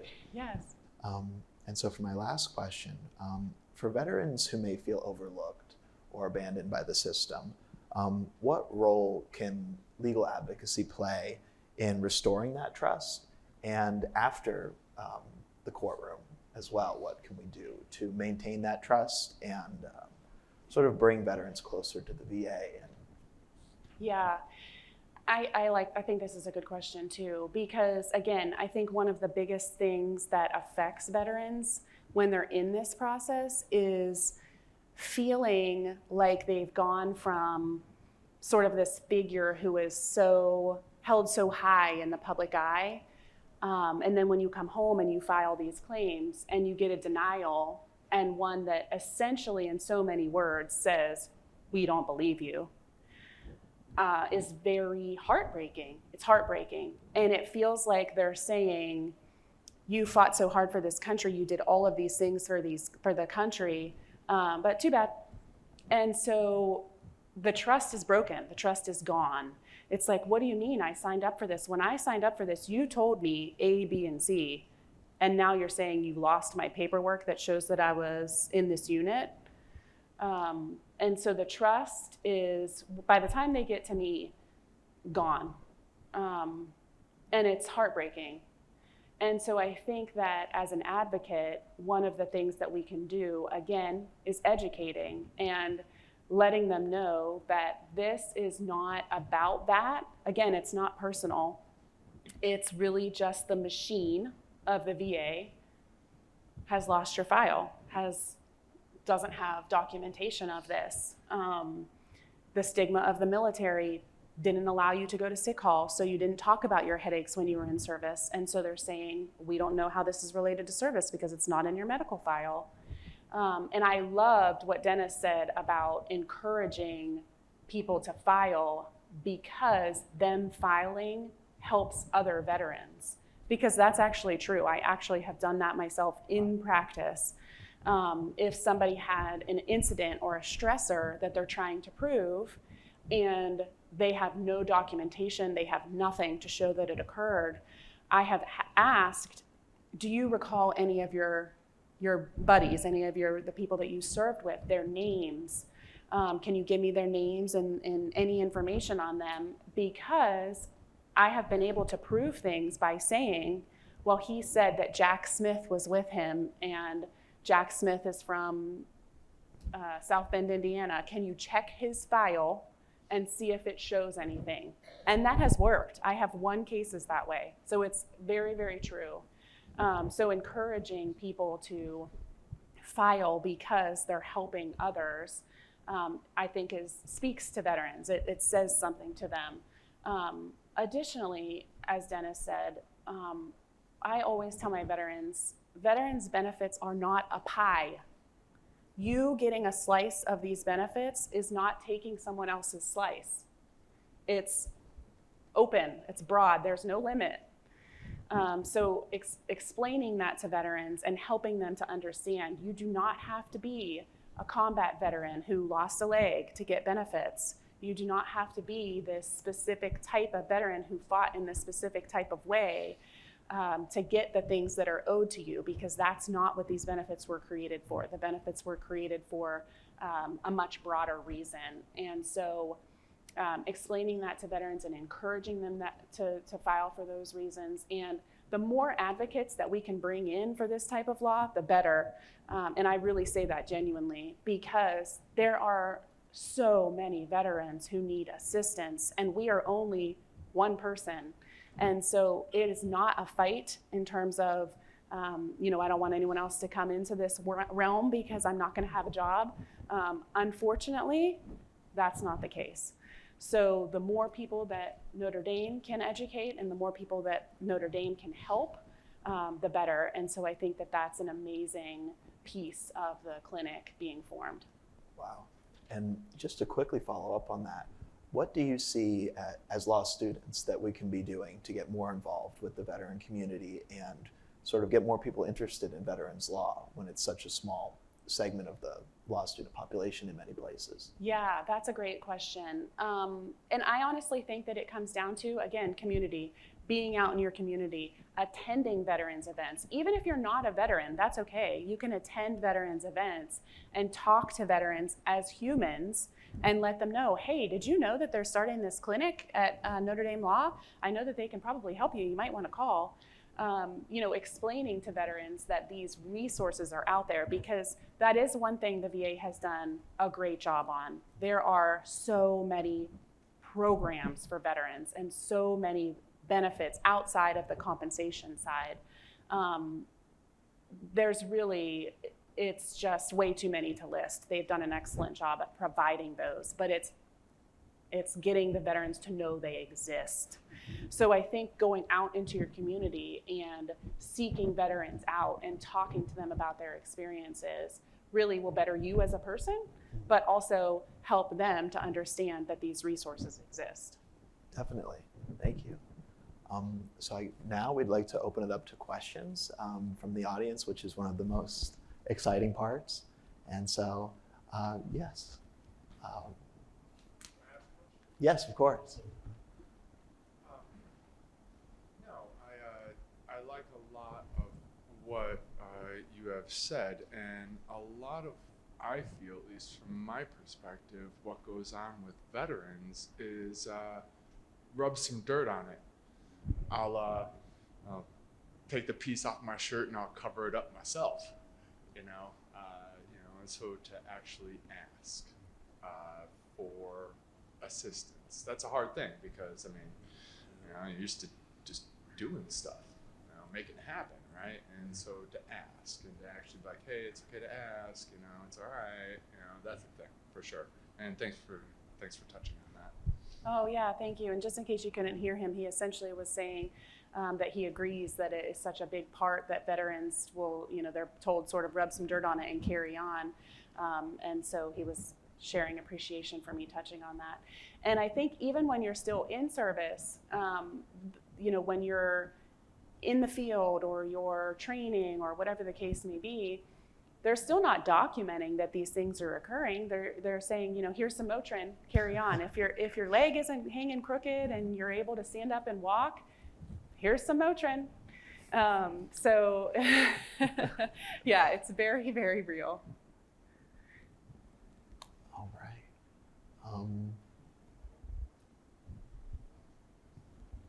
Angela, it's interesting listening to you and Dennis because it raises triggers probably in each one of us.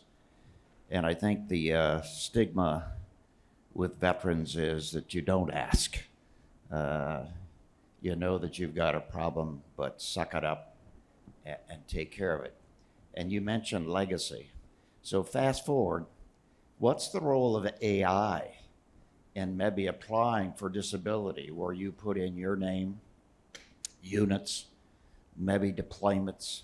I just wonder what kind of information might come up for those submitting disability claims and things that you haven't even thought about that will come up as information resources. Yeah, I completely agree with you. AI is really going to be a game changer, I think. And it's so new that I don't really have any concrete answers yet. But I completely agree with you. I do know that they are looking at using AI in some of the compensation system, which of course is good on one hand, bad on the other, taking jobs away. I don't love that, especially if you're a veteran. But of course, the information at the push of a button couldn't be any more beneficial. So I suspect that it will end up being something that's used pretty heavily. I suspect that it will allow for compilation of things much easier. The thing that I'm thinking of off the top of my head is Navy. For example, when Agent Orange things were passed and it was conceded that certain chemicals in Agent Orange caused certain issues, you had to then prove that you were exposed to the Agent Orange. And so if you're in the Navy, that became very difficult because you have to show that you're within 12 nautical miles of the coast of Vietnam and just wild things. And so they have created a database of ships that have been conceded to be within that area. And so that's an example of something that I think would be really, really beneficial, is helping to prove those immediately rather than having to start at ground zero and trying to prove again, even though someone has already shown that that ship was within that time frame and within that distance. So I agree with you. I think AI will be very important and very interesting My boss, my firm owner, is always on the front of any sort of new technological things that are coming out, which myself and my colleague, Heather, really kind of buck up against because we don't love change in that way.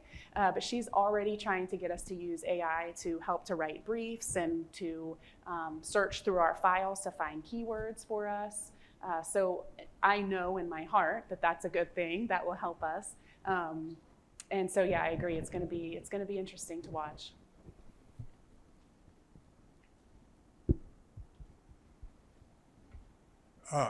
My name is Wilbur Botts. I'm a Vietnam veteran. Attorney Lowe, thank you for sharing your information. And this isn't a matter of how difficult it is. As I said, I'm a Vietnam vet. I have a DD-214. I applied for benefits because of the condition. And they asked me, well, prove that you're a Vietnam vet. Any vet that's sitting in here knows if you have a DD-214, it tells where you served, when you went in, when you got out. And they asked me, well, prove to us that you was in Vietnam. So, that's how difficult it is for us veterans to try to maneuver our way through the system. And to the gentleman there, he's talking about how can you help veterans? Go out into the community and see us. We're out there. And we can give you information on how you can help and what best serves us. So I look around, and this St. Joe County is the largest county of number of veterans in the counties for Indiana. And you would think this room wouldn't hold them all, but I don't see that many of us here. So to get them out and get us to understand, get out there and see us veterans. We're visible. And thank you for your time. And thank you, Attorney Lowe, for providing that information. Thank you for your service. Thank you. And I agree. Unfortunately, that happens much too often, much too often. And you have to prove where you were, you have to prove when you were, you have to prove what you did, and it's just so belittling. They did change, that is one thing the VA has gotten right. When I first started, we had to prove stressors that occurred in Vietnam. We had to prove specific events, that our veteran was exactly where they said they were, and that this specific incident occurred. It was all paper. They were not documenting things. The internet was not what it is. It was next to impossible. Almost always it was next to impossible. And they did change that. They developed a strategy called the fear easing standard. And now veterans do no longer, of course there's exceptions, no longer have to prove specific stressors. And so that's something that the VA has gotten right. But that was very difficult. When I first started to try and talk to Vietnam veterans about where they were and what specifically occurred and try and prove that that occurred, was very discouraging. Hi, my name is Sam. I'm a 2L at the law school, and I'm a more recent Navy veteran.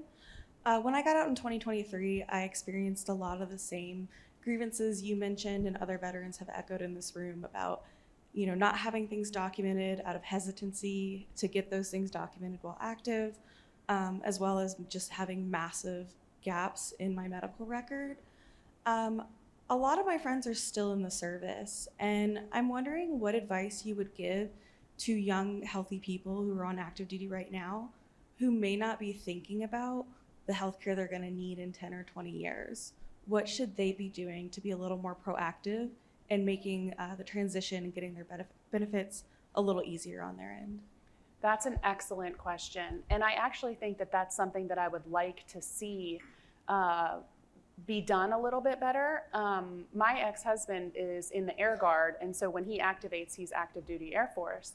And he was sent overseas twice. When he came home, they did what was called a yellow ribbon, wasn't ceremony, yellow ribbon gathering, stand down, thank you. And they would have speakers come in and talk about things that they should be looking for, things they should be doing. And I think that it would be great if we could get some sort of involvement in those stand down events and talk to them about veterans' benefits and what they should be doing to make their case a little bit stronger right from the outright. So I think that There's an idea for your Notre Dame Law Clinic. Exactly. Perfect. But I think that the most important thing is documentation. Again, overcoming the stigma, talking about the things that are happening with you, talking about the things that you're going through, and knowing that it doesn't have to be a big issue at the time. Because, okay, you were a paratrooper, you've done 5 jumps to get your parachute badge, whatever the case may be. Your knees aren't bothersome now, but in 25, 30 years, you're gonna have to have a knee replacement. And guess what it most likely stemmed from? That bad jump when you were a paratrooper. And so I would encourage active duty members to discuss the things that they felt, the injuries that they felt, even if they've cleared up the twinges in their shoulders from carrying the 90-pound rucksacks, the numbness that they have in their hands from shooting the rifles, things that come and go could be important down the road. And so getting that documented while still in service is massive. It is so much easier to get benefits that they're entitled to later on, even if it's 20, 30, 40 years down the road, if it's documented as having some sort of start in service. So documentation. I also encourage, now it's not as much of a big deal because of course everything is electronic. I used to tell veterans to keep a copy of their files, keep a copy of their claims file. And you're supposed to have access to that when you leave. Most veterans tell me they do not. So asking for a copy of that, I would say, is a good idea because again, your copy that you might get when you exit service could mysteriously be different than the copy that the VA has 25 years from now when you go to file a claim. So if you keep that stuff, I've won claims from veterans finding boxes in their attic that have kept certain things that they had from Vietnam, or pictures, or I've literally won a claim with a picture of someone shooting a picture from their ship that they could see Vietnam in the distance because it proved they were within 12 nautical miles because a camera can't capture anything further than that. Wow. Yeah. So the documentation, keep it. You really might need it. And again, speaking out, talking to your doctors, being honest with your doctors from the get-go, and asking for the help that you need. Thank you for that question, and thank you for your service. All right, my name's Tim. I was in the Navy, 91 to 97. I actually tried to file a claim a couple of years ago, and it was very discouraging for starters. It was mostly online. They asked me for documentation of my condition from the military service, and I know it was there because it was part of my separation physical. So I faxed in the form. I couldn't believe I had to fax in a form, but anyway, they never replied back. So I faxed it again, never got any documentation back. So I've done this like 4 times, never got a single record back, but if I can get a copy of my separation physical, I would actually have documentation of this.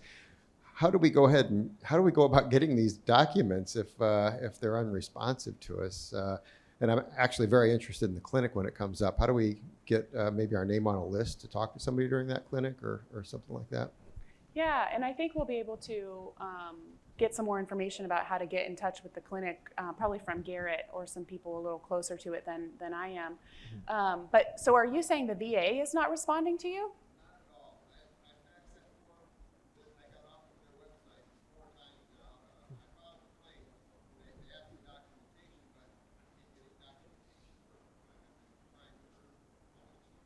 Oh my, yeah, that's definitely problematic. I mean, the VA is slow to respond, but that does not sound right. From the transfer to microfiche, it was so illegible that you couldn't make out a single word on it. And again, I know that I have the condition, and I know it started then because they sent me for labs 3 times, and then they finally said, well, let's just re-baseline you and send you out the door. Yeah, well, and I hate to say it, the unfortunate answer might be that is the only documentation that they have. That's definitely something that occurs, that they have really bad copies of separation exams, documents, and they're completely illegible. And the sad piece of that is the burden still falls on the veteran. It doesn't open anything up. It doesn't allow veterans to get benefits any easier or give them any sort of presumption. It doesn't help them at all, which in my opinion is wild, because it's not your fault that they messed up your paperwork. I would say, I don't know how close you are to a regional office. It might be beneficial for you to go to the regional office. If you call the VA, they're going to tell you to call the 1-800 number. That's likely not going to get you anywhere. I would say go to the regional office, because the people who are in person at the regional offices want to help. I would also say it might be beneficial for you to contact a VSO or an attorney, because that does not sound right to me. And I'm sorry that that's happening, and thank you for your service. Chad Woodburn, I'm the state adjutant for the American Legion. If everybody get a piece of paper, pen out, I'm going to give you a phone number to call. 317-630-1300. That is the phone number to the American Legion State Headquarters where I work. Now, I personally am not a service officer. However, I hired, I think we're up to 7 service officers now. They will process your claim for free. Once you become, you sign a power of attorney for the American Legion to get into your paperwork, they can dig and will dig into your service history. Anything that was documented, written down, put in your medical file, they can find once they have your permission. It takes a little bit, but within a couple weeks, they can start digging. When I first got out of the service, I was that guy that thought I didn't need help. Went to the VA, my ears were ringing like everybody's does in the military, and I got my 10%. That was not through a Legion service officer. Got hired on with the American Legion in Illinois and started talking to a service officer there, and they were like, oh, you're in Desert Storm. Well, you can be eligible for this, this, this, and this. Christmas of 2016, I got a phone call from my VSO that said I had just got bumped up to 80%. It's there, it's ours. I was that guy that thought that I'm not going to go to the VA because somebody else needs it more than I do. Same thing about my service dog Gunner. I thought I didn't need him, somebody else needs him. Call that number. We have an extremely, well, actually right now I think our call list is only down to 20 people. But because we serve so many veterans throughout Indiana, we get a fairly lengthy call list. But we will get to you and we will help you. I have the best service officers in the nation, hands down, and that's not just because that I work with them every day. It's because I see the hard work that they do. We had, and just one quick story and I'll be done. We had a homeless veteran pulled up in front of the VA Radabush in Indianapolis. He was talking to somebody on the phone trying to get a service officer. The service officer knew one of my service officers that I've got that works with me. Called her and said, hey, can you help him out? He actually has a power of attorney for the American Legion. Oh, sure, not a problem. Well, long story short, 12 years ago, the VA had cut off this veteran's benefits. This veteran is now homeless, living in his car. However, there was one little sentence that basically, if the VA would have told this veteran, hey, get this piece of paper and we'll get your benefits back. But the VA didn't tell him that. Well, my service officer found that. The VA owed this veteran $150,000. And he now has that check in hand. He now has housing. And just because he made a phone call and now he's hopefully won't be homeless very much longer. So call that phone number. We'll be around the rest of the day. I've got the 3rd District adjutant and commander, which 3rd District is up here in South Bend. I'm from Indianapolis. We'll be around here most of the day and can answer questions. But please do not be afraid to reach out for help. Thank you. Thank you, sir.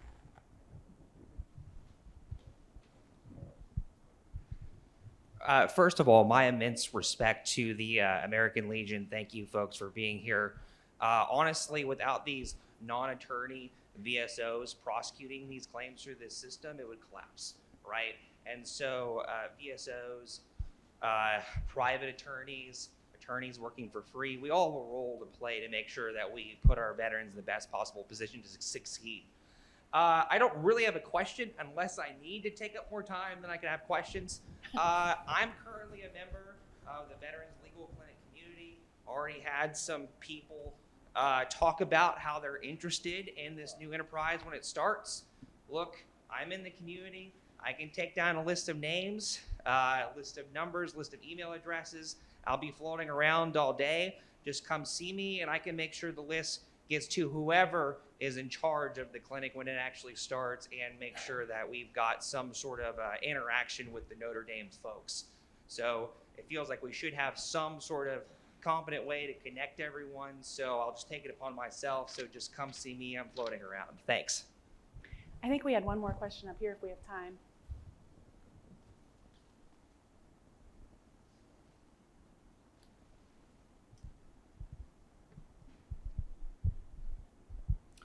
Thank you. My name is Jim. My father-in-law is a Vietnam veteran. He doesn't talk about it too much. And as far as I know, he has resisted going to the VA, filing claims. You know, hearing multiple anecdotes or from different speakers throughout the day, I feel like I want to have a conversation with him to try to convince him to do that. Any advice how to do that, or what the best kind of message to share would be? Yeah, that's an excellent question, and thank you for thinking about him in that capacity. And I think that maybe the way to go about it, again, is to appeal to him helping others.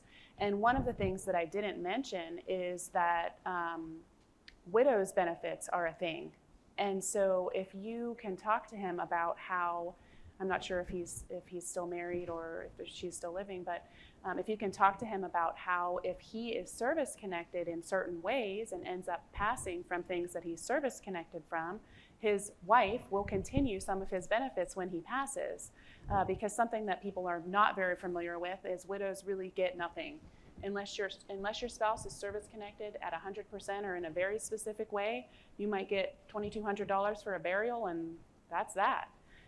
So if he knows that if he's suffering from these things and he can get his benefits awarded and get them acknowledged, that when he does pass, it will provide health care money for his spouse, that may push him over the edge into saying, okay, maybe this is something that I can reach out and ask for help for. So I would talk to him about that, and also talking to him about how the VA has finally conceded all of these things that Vietnam veterans suffer from and that they cause them.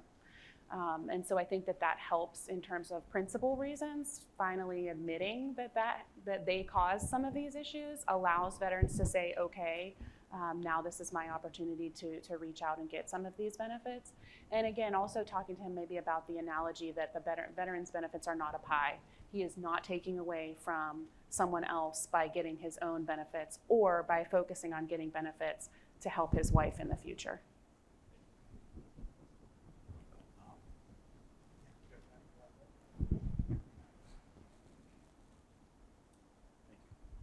So when Dennis was up here, he said that the recent law has some legal jargon in it, as likely as or as not. I worked on the flight deck of an aircraft carrier, was exposed to a lot of jet noise. I have hearing loss, but back in the day when I was young, I listened to a lot of rock and roll. So how as an attorney, would you approach it as likely as or as not? Because that's kind of ambiguous in my case, why I have hearing loss. Yeah, that's an interesting question. And in my opinion, should be an easy answer for the VA because there is no comparison to a flight line and rock and roll music, especially because most likely You had times where you were on the flight line without hearing protection. Yes, it was probably issued, but there were times that you didn't have time to put it in, or it fell out, or whatever the case may be. You had to have it out to communicate with somebody else on deck. Exactly. So that one, in my opinion, is actually very easy. I think that the benefit of the doubt should fall to you pretty quickly. The issue is going to be documentation, because they're going to say, well, you are now up in age. And that's normal for people to lose hearing as they get older. And so that's going to be the difficulty, is trying to show that, that your service time caused it, rather than, listening to loud music when you were younger, or whatever the case may be. But again, the benefit of the doubt is going to come from exclusion, essentially. Was your job after service something that was really extremely loud? Or did you have hearing protection after service? Do you have a family history of hearing loss? Things of that nature. And if you can exclude those other risk factors, the benefit of the doubt goes to you easily, in my opinion. But again, that's where the creativity in terms of legal arguments can come in, and why it's so exciting to be an advocate for veterans, because those are the pieces that you pull out in terms of saying, this, and this did not occur, but this did.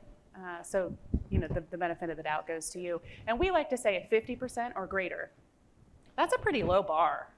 And trying to get people to understand that can be a little bit difficult in terms of raters. Most judges, Board of Veterans Appeal judges, are very veteran friendly and are going to tip to the other side pretty quickly if you give them something to hang their hat on. So again, talking about the things that are excluded, the risk factors that you do not have, and then focusing on what you do have is very helpful.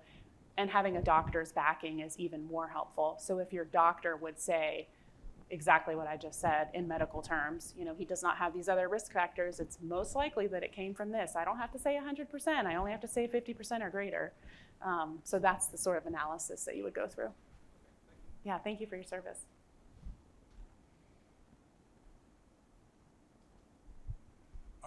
To the gentleman that was talking about his dad, have him to talk to another Vietnam veteran, because that'll get him through it. He won't talk about it to his kids. I know, I'm there. So have him talk to old vet, and then you'll finally get around to it, as I did. It took me till about 3 years ago to talk about it. Yeah, that's an excellent point. A lot of people don't want to burden their family or burden their children with what they went through or what they saw. So seeking out someone of a similar stature is a great idea. Thank you for sharing that. Hi, my name is Gene Kavanaugh, Vietnam vet, muscle invasive bladder cancer, been treated for that. First to this gentleman over here, they did use my DD-214 to take care of covering my time in Vietnam. Another comment, I did do the airborne training, and one particularly windy bad day, I landed poorly, so maybe a couple years from now I'll have my knees replaced too. But my real question comes down to, I've had the submitted for the VA benefits and so forth, and now I'm going through whether they considered it total so far, but not permanent, and perhaps my compensation is going to be reduced. Is there something that can be done? My bladder's been taken out, replaced with intestine, and I think that's pretty permanent. Is there something in the legal firm can do in regard to that? Yeah, that's a tricky piece. So for those that don't know, once you become 100%, you can become 100%, and then you can also be 100% permanent in total. And so once you become permanent in total, the likelihood of them taking your benefits away or reducing your benefits is much less. I don't say gone, because with the VA, you never know. But in your case, in cancer cases, they typically like to wait. I'm not sure how long you've been treating for the cancer, but they typically like to wait a couple years after you've been diagnosed to see if it's going to go into remission and see what the residuals are. So most likely that's what they're doing. Typically after age 55, they start to lean towards permanent and total, but with cancers, that's something that they want to watch, because a lot of times it will go into remission, thankfully. But then they're supposed to rate your residuals. So that's likely what they're waiting on. They're likely waiting to see if you're going to go into remission and what your permanent residuals will be, and if that will be permanent and total. So all of that to say, not really. It's sort of a waiting game. There's not much that you can do at this point, unless your doctor will say, this is something that is not changing. This is something that he's going to have the rest of his life. He may be in and out of remission, but it's most likely going to be active. He's not going to be able to overcome. That's a little bit different, but if it's something that's going to go into remission, that's what they're waiting on. All right, I think we're just about out of time. Angie, thank you for coming and talking. For me as a 1L first-year law student, it was incredible to hear about the ways that I can go and serve veterans as I embark on my legal journey. And I'm sure as well that it was pretty inspiring for most of the veterans here to hear that there's people like you supporting them. So thank you. Thank you for saying that. And I think you're already on the right track. Being here and being a part of this is already showing that you feel that you owe something to veterans. And so I think just continue on that path and you'll be on the right one. But thank you so much for having me. It's an honor to be here. Thank you for all of your service. It sounds like there's so many veterans in the audience. So I really appreciate you. Thank you for all you do, and thank you for having me.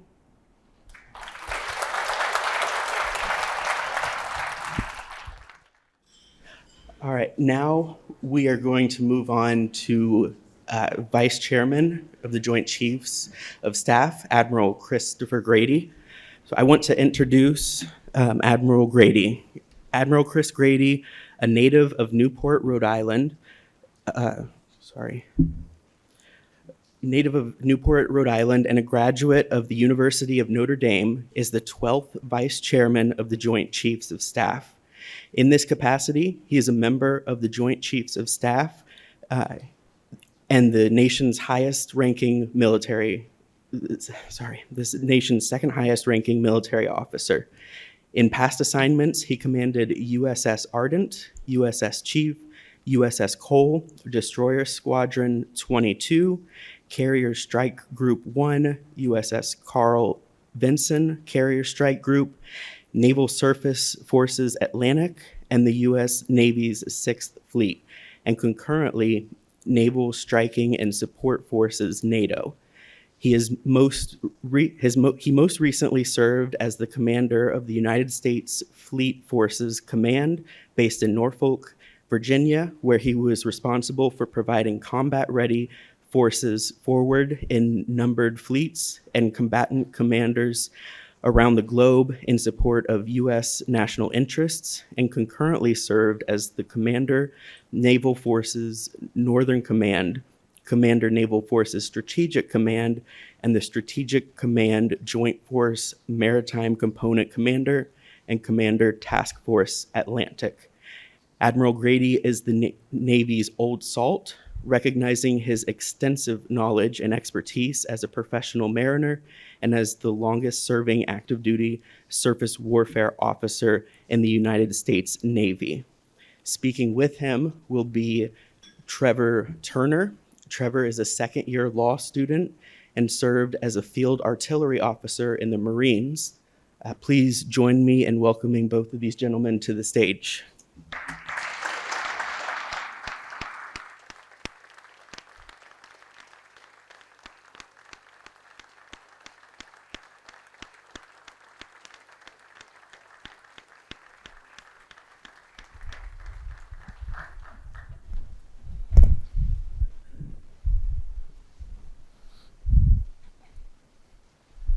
Wow, what a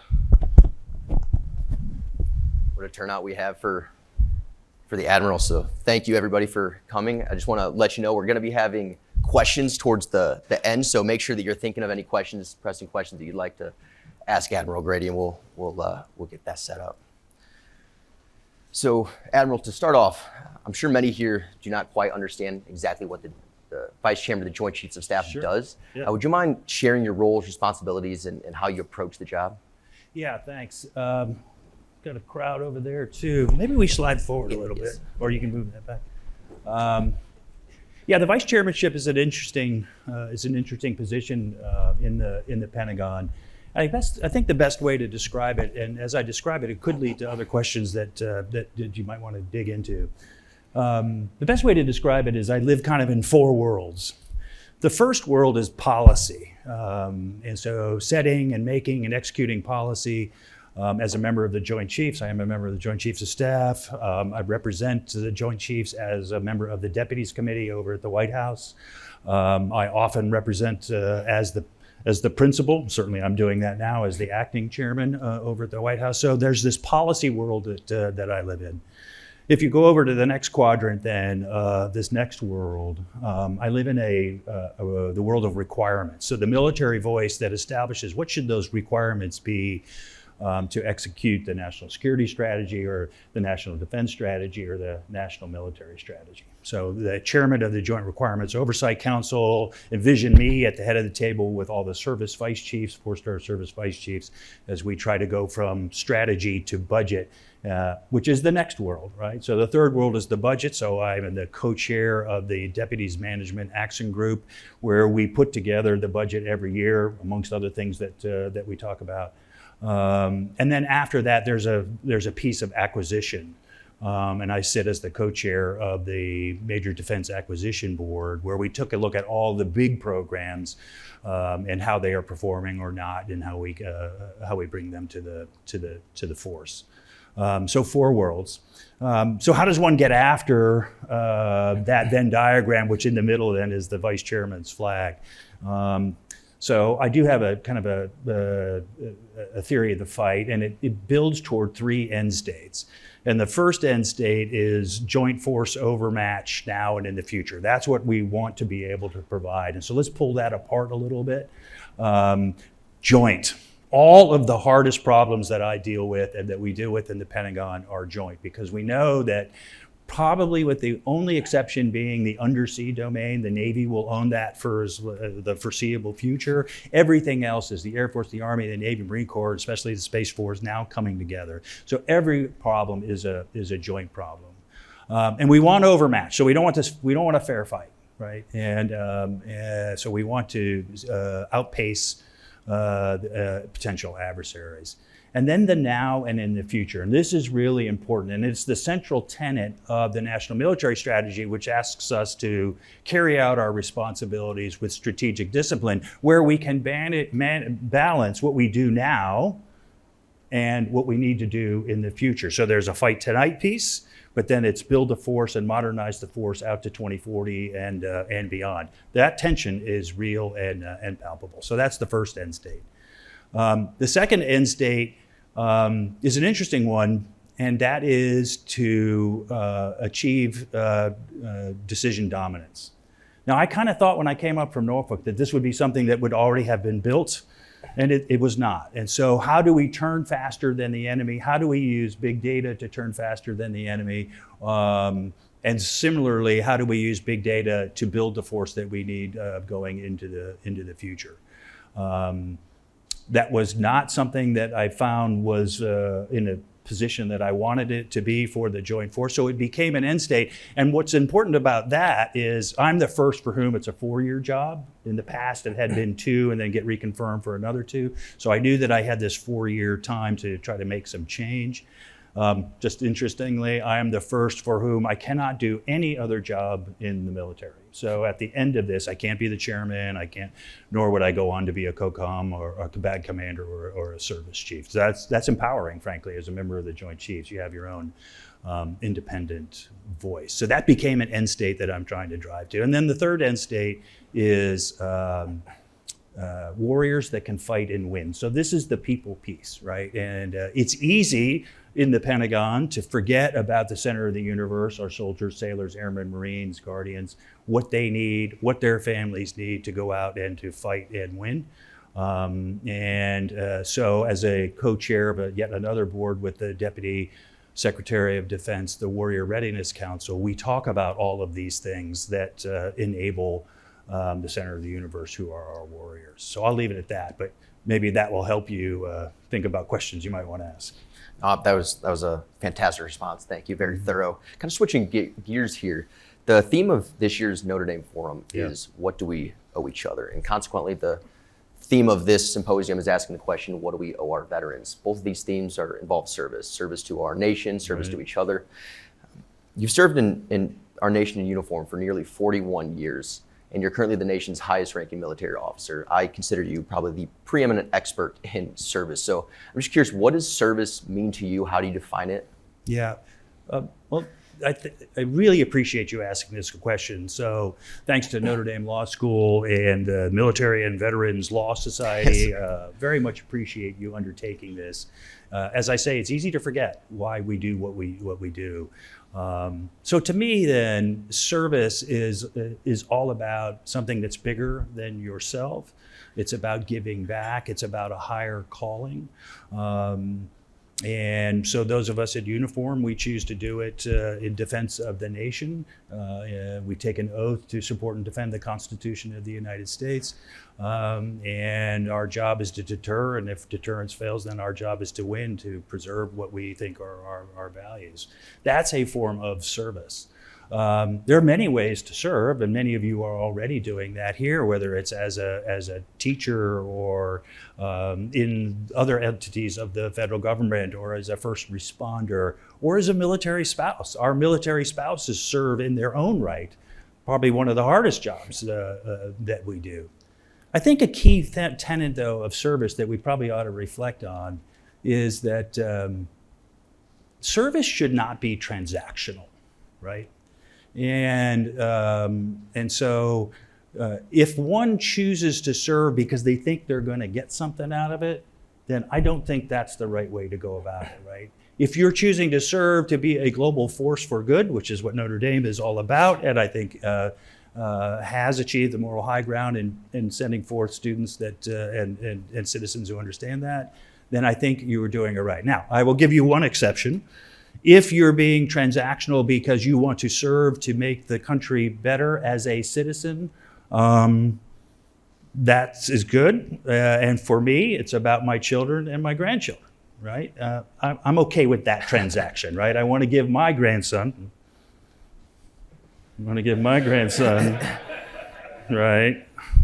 grandson a better place and a better world. So should he, notice that the brainwashing has already begun. And I think that's what citizenship is all about. And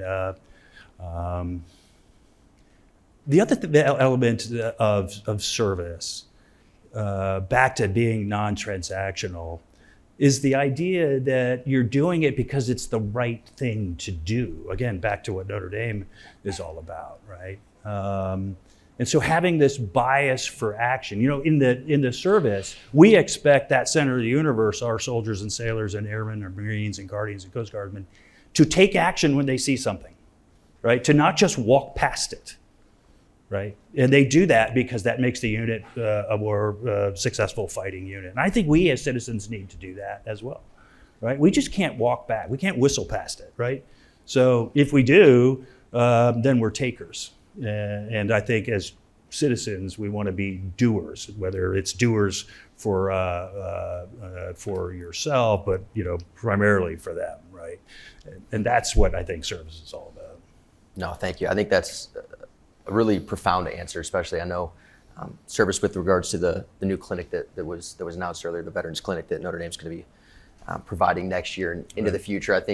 I know myself and the rest of MVLS and a lot of Notre Dame students are really looking forward to how to give back to something. And this scenario so happens to be veterans, which I think is a wonderful thing to give back to. Yeah, I agree. And, often we get this thank you for your service thing. And we certainly appreciate that.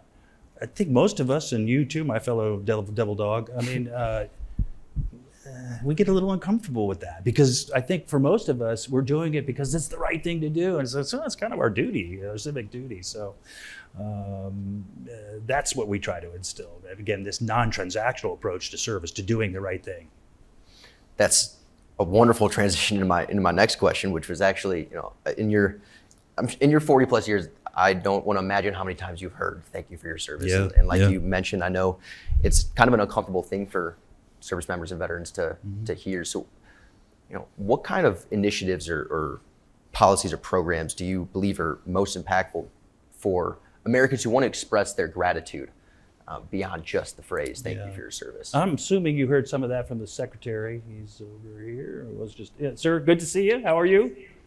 I'm assuming you heard some of this from the secretary who The VA brings so much to the table. So, you know, whether it's the GI Bill, the post 9/11 GI Bill, military tuition assistance, the Veterans Preference Act, which, oh, by the way, transitions over to spouses, absolutely critical. I think Skill Bridge is a really important one. I don't know whether you're taking advantage when you go back down to the law firm that you're going to work with down in Tampa.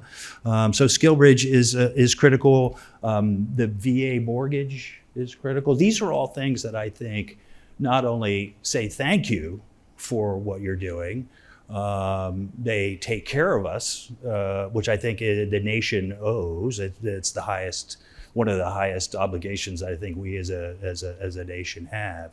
But they also help incentivize others to come in because they know they have that to fall back on. I would add too that we should be thinking outside the box on what are some of these other things that might be important. Here's my big crazy idea. I've only got 6 months left, so I probably will pull this over the goal line. But here's my big crazy idea, which I think would contribute to that obligation that we as a nation have to those who serve, but as well as to the recruiting and retention challenges that we face. So I'll just throw it out there. If any of you like it, then you can take it and maybe run with it with your congressman or something, or you can come back to me and tell me that's stupid and it'll never work. But here's my idea. If you serve for 20 years, then we will never tax you again. I'll give that one. Right? Did some back of the envelope math on that. I don't think that's a huge hit to the revenue that it would be taxable.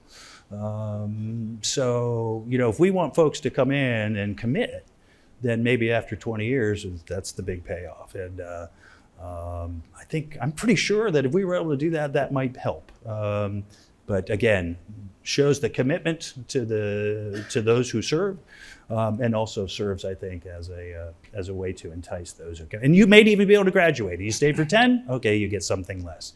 I will just tell you, for our friends here, that we bought the house here at Notre Dame, not just to go to all the games and everything, but we bought it immediately after the governor signed the law that does not tax military retirement.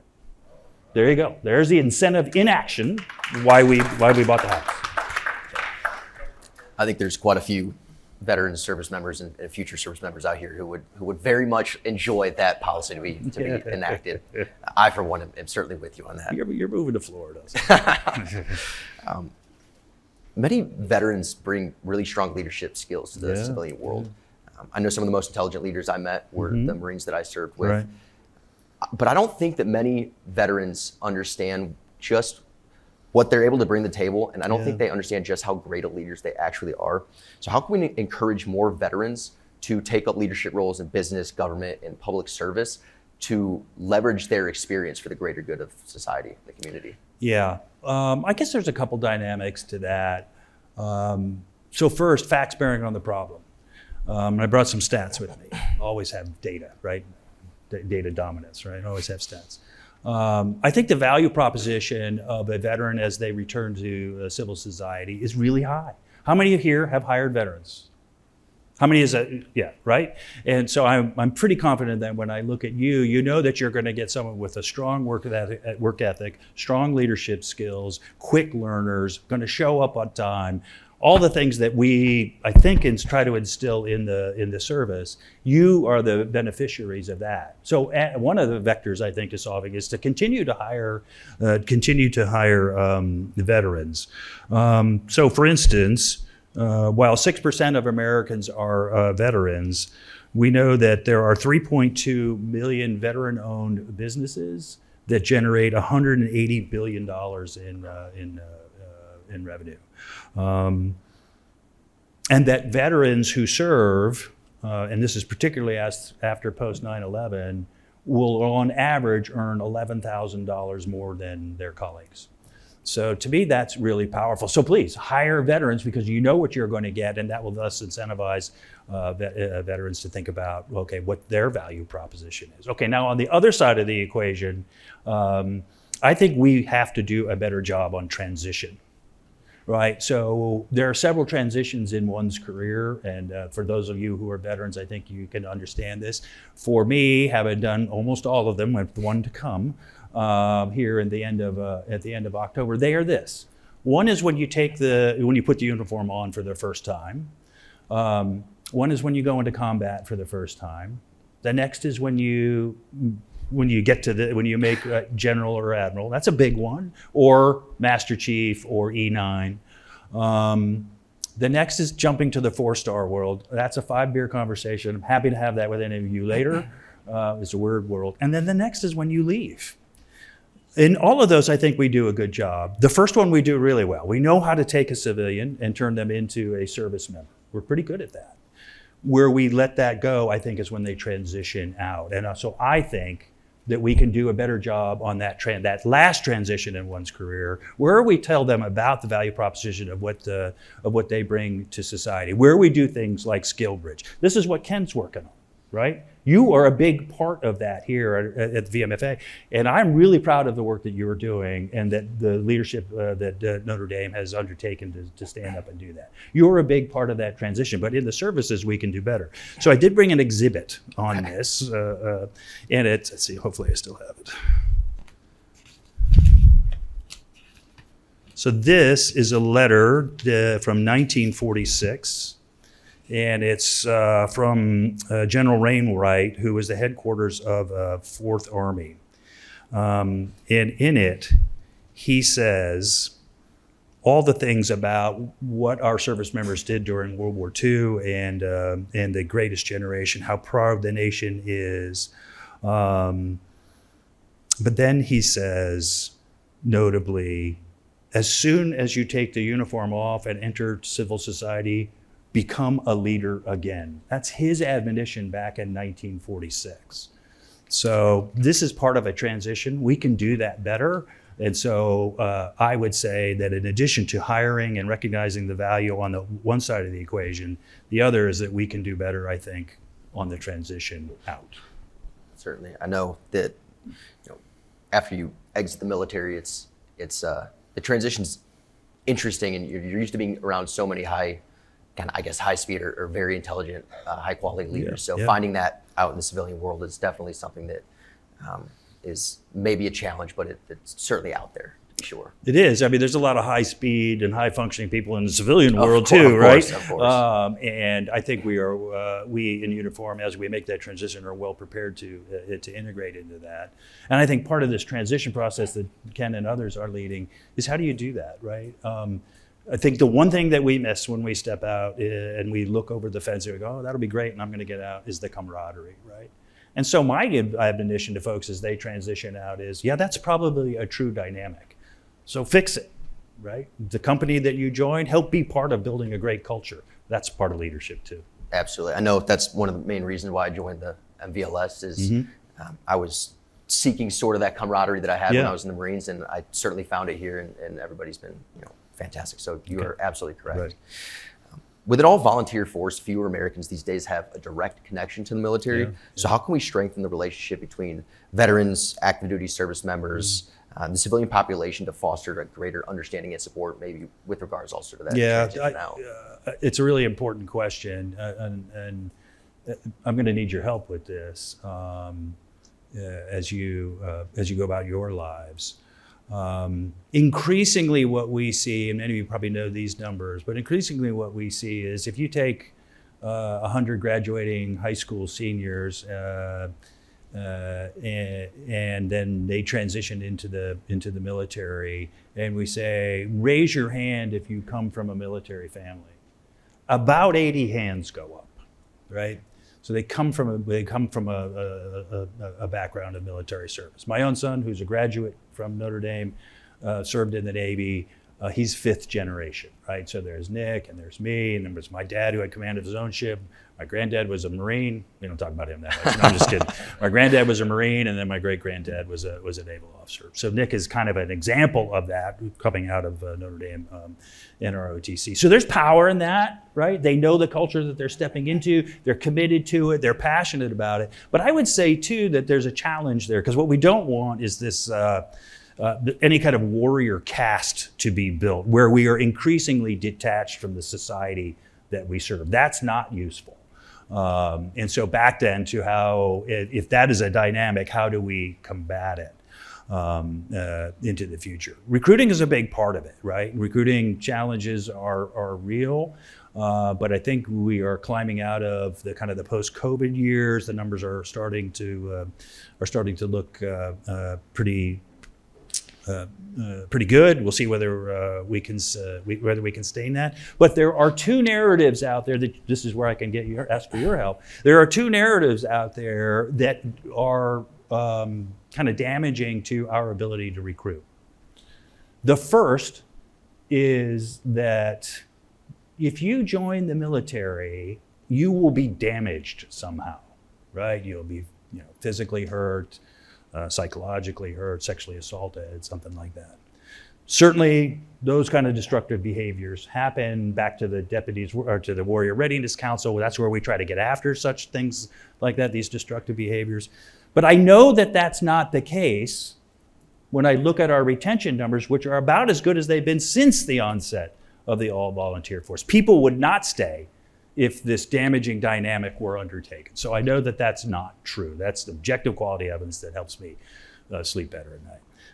Now, the more pernicious narrative that is out there, and you can help me with this, and we already talked about the value proposition of service, but the more pernicious narrative out there is if you serve, you will have wasted 5 years of your life. This is what we battle. Okay? Who here agrees with that? Right. And we've already kind of established that. Back to hiring. I think that's an important way for you to show commitment to those that serve. I certainly think your engagement in your society, in your world that you live in as influencers, you wouldn't be here if you weren't important or committed to this. This is an opportunity for you to go out and counter those two narratives that are out there and to talk more positively about what a veteran will bring to society. So I would ask you as influencers, your own right, to find those other influencers, whether they're coaches or teachers, and especially parents, about the value proposition of service and ultimately, to me, as the ultimate measure of citizenship. We need to do a better job of showing what we do. So I don't know in your experiences how you engaged, but how do I, as a Navy guy, show the fleet to the people that it serves? Right? We can do better in that outreach, and we must do better. I think especially in the Navy where people don't understand what we do, the greatest payoffs that we have is when we get them out to an aircraft carrier and let them watch flight ops for real both day and night. Who's done that? I'm seeing some of my friends there. Pretty powerful, yes? It's pretty powerful, right, Dan? It's pretty crazy, right? And that's right. When you see young men and women landing on that carrier in the dark, in a pitching sea, without talking, because we don't ever talk if we don't have to, and they hit it 95% of the time, that's pretty amazing. So we can do a better job, I think, in outreach to share what we are doing on behalf of the citizens that we serve.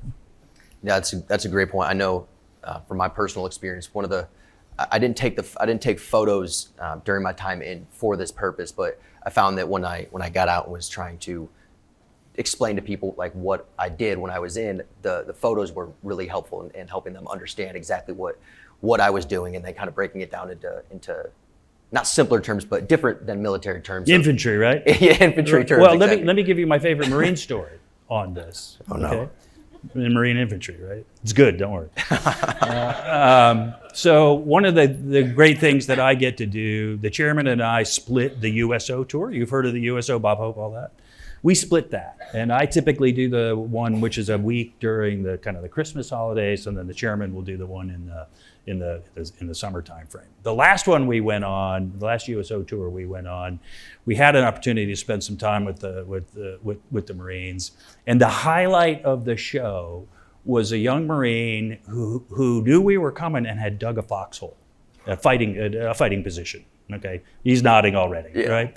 So this sounds kind of mundane, right? Oh, we're going to dig a hole, we're going to put up some sandbags, we're going to throw some netting over the top, blah, blah, blah. But then you go down, and right, Christy, you were with me.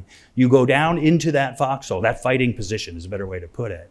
And when he explained to us the science and the physics and how fast they have to do it, and why is this mammal here, and how do you get out, and all of and the fields of fire and all of that, and the fact that he did it in 3 hours. Now he had some Seabees there to help him. There you go, back to the Navy Marine Corps team.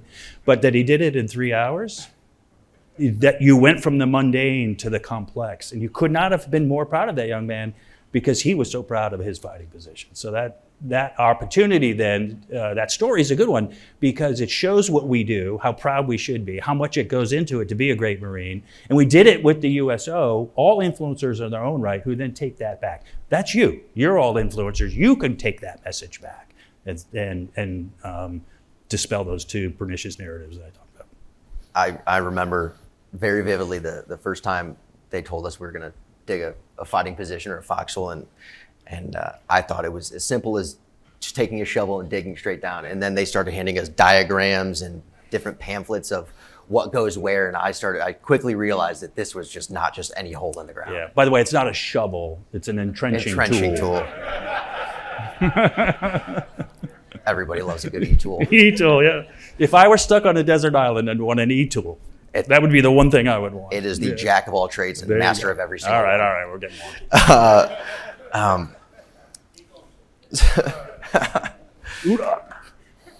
So you mentioned military families a little bit ago. Military families, truly do often sacrifice just as much as those in uniform. Yeah. Both at home and abroad during deployments, and even after the service member exits the military. What more can be done to ensure that spouses, children of service members, and other dependents, and veterans receive support they need, particularly in areas like education, employment, and healthcare? Raise your hand if you've served. Raise your hand if you had a family that was behind you while you did that. There you go. So fundamentally, family readiness directly contributes to operational readiness. A stronger family means a stronger force. Absolutely. Who contests that? Anybody? Right. So we know that. Christine and I have been together 40 years of that 41.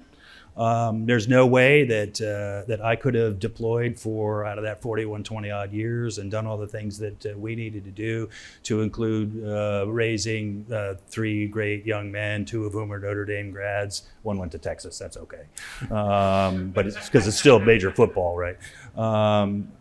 I could not have done that alone. And, in the end, it led to that. So there's that. So you can't do it alone. And so we often say that the spouse's job is as hard, if not harder, than ours. And when I talk to spouses, I recognize that, because when I say, tell me, do you work outside of the home? That's important to say it that way, because what happens in the home is a job. And it's real. You can't raise 3 kids and not recognize that that is a job. And so I ask, do you work outside the home? Many do now. And so for us then, what allows, and this is, I think, a factor of the economic environment we're in, where 2 incomes are really important. I think it's a factor of how we raise our children now, with expectations about strong careers and contributing to society as good citizens. So increasingly, we see both spouses working, right? Or both members working, the member and the spouse, and that's all good. So you're certainly working in the home, but when you work outside the home, the answer to your question is, how do we help them achieve that balance? How do we help make that easier going forward? We talked about the Veterans Preference Act, right? That now translates over to spouses, right? And so certainly we're in a hiring freeze now in DoD, but we'll get back to that eventually. And that has been a significant event for us, because as we move the spouse and they have to give up their job, then to be able to go to the top of the queue, assuming they're qualified, is very, very powerful. Similarly, on the post 9/11 GI Bill, that is now transferable to the spouse. Again, back to the balance that's so critical. Licensure. This is one that we're really tilting at now. So if you're a teacher in state X and you want to be, and then you move with your spouse to another state, let's speed up that licensure process so that you can that spouse can then go to work, maintain that career, whether it's in teaching or as a nurse, say, in the medical profession, or replete with examples of that. Some more complex than others, some take more time. But for me, to achieve that balance, working in the house and outside, working in the home and outside the home, we want to shrink that time to make that go as quickly as possible so that that income can continue to be generated. So hosts of programs like that are absolutely critical. Now, Notre Dame is in on the ground floor, just so you know. Notre Dame is on the ground floor on the Military Spouse Advisory Network, MSAN. And I'm very proud that Notre Dame has picked this mantle up. And I don't know if you had a chance to talk about it. Ken is very familiar with it. Really important program for our spouses because it provides courses and certification in two realms: ethical leadership, who better than ND to do that? And then kind of behavioral resilience and all elements of that. And what this certification does then is allow serving spouses to then mentor up, to be part of that, to be part of the solution, to have that bias for action that we talked about earlier. Spouses are absolutely critical in that, and they could just sit there and not do anything, but these spouses who take advantage of MSAN are now out there helping other spouses achieve that balance. And that's why I'm so proud of what Notre Dame is doing in this space. It's spouses helping spouses, right? It's spouses having a bias for action, in addition to all the other things that we do. So you should be really proud what Notre Dame is doing in that space. I mean, that sounds fantastic. I'm sure Mrs. Grady can attest, and I mean, you can attest as well. The what spouses and dependents and other children go through, moving every 3 to 4 years is taxing as can be on the family. And I think what you said at the beginning is absolutely correct, that the service member could not do what they do if it was not for the bedrock of their family Absolutely foundation. Right. So I'd like to, at this time, open it up for questions. I hope some of you have been pondering your questions. So if we can get, you guys can raise your hand for questions, and we'll get a microphone over to you. Sir, we'll get him. Sir. Hi. I was in the Navy too. Good to see you. What'd you do? What didn't I do? Hey, I love it. Served with the Marine Corps. That's what I did. Are you a corpsman? No. I just ended up serving in the Marine Corps as a seaman. All right. Undesignated as first, right? I like, just touching on what you said, I like what you said about veterans not paying taxes. But you got to serve honorably. You got to serve honorably. Yeah, you got to serve honorably. That's my piece. No doubt about that. If you don't, we have other things. Thank you.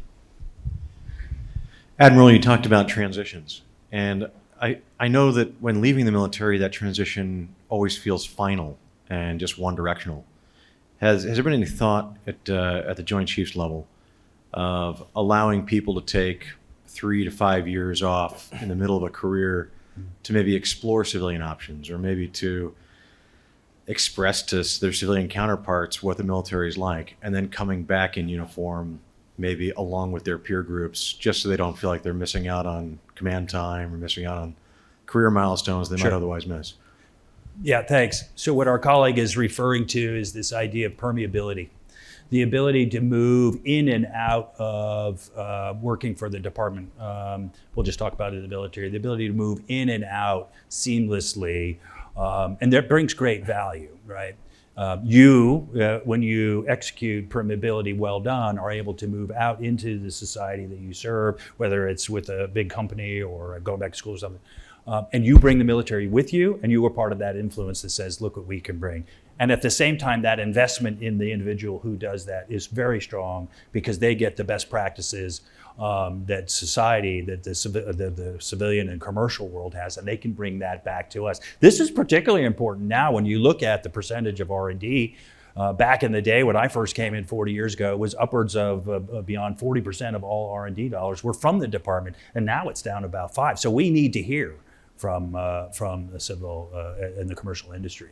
So it's a win-win, this idea of permeability. So this is something that we're trying to attack, both on the civilian side of work for the department and on the military side. On the military side, we would call this, and the services would call this the career hiatus program, right? Where you can step aside, go do something, and then come back in and restart that career milestone counter, right?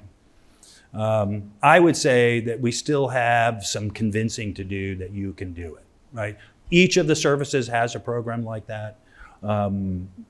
We particularly thought it might be helpful for family planning, for those who want to go out and start a family and get the little one viable, then come back in. I have to say we haven't had a lot of takers because they're afraid that that commitment to the milestone thing, that we're not living up to it. Now, data will show that we're not holding that against them. But if the value proposition of permeability is as strong as I have said, and that we're not holding against you, then why haven't more undertaken it? And so I think that is something that we have to get after. Now, another way to do that is to affiliate with the reserves when you leave. So back to your transition element of that, it is less final if I can convince you that as you get out to commit to reserve time and then filling out your 20, 30-year career in the reserves. Certainly the Army and the Air Force do this super well with the National Guard and the Air National Guard. And we have found in the fights that we have been in and what we anticipate we may be in the future, we're going to need to pull on that cadre. So that, I think, should be a very deliberate part of that transition process, which is, okay, let me convince you to try to stay. All right, now you're going to move on. That's fine. Now let's talk about affiliating with the reserves where you can go back to society, do what you are going to do, continue to burnish a skill set that when we need it, we can pull on it. And so we're going to continue to work that. And then I'll just finish on the time. So the permeability thing, we have to make that easy, as well as the transition from active component to reserve component and back. If that's going to take 60, 70 days, that's not a winner. If it can take 6 days, that's probably where we need to be. And that's what our reserve leadership is working really hard to do, is to make that transition back and forth as easy as possible for all the reasons that you and I just talked about. You're welcome. Okay.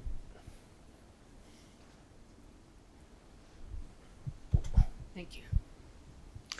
Thank you very much, Admiral, for being here. My name is Mary Ellen O'Connell. I'm a professor of law specializing on international law and the use of force at the law school. I'm also the faculty advisor to the Military and Veterans Law Society. But for present purposes, the most important thing I am is the spouse of a highly decorated combat veteran.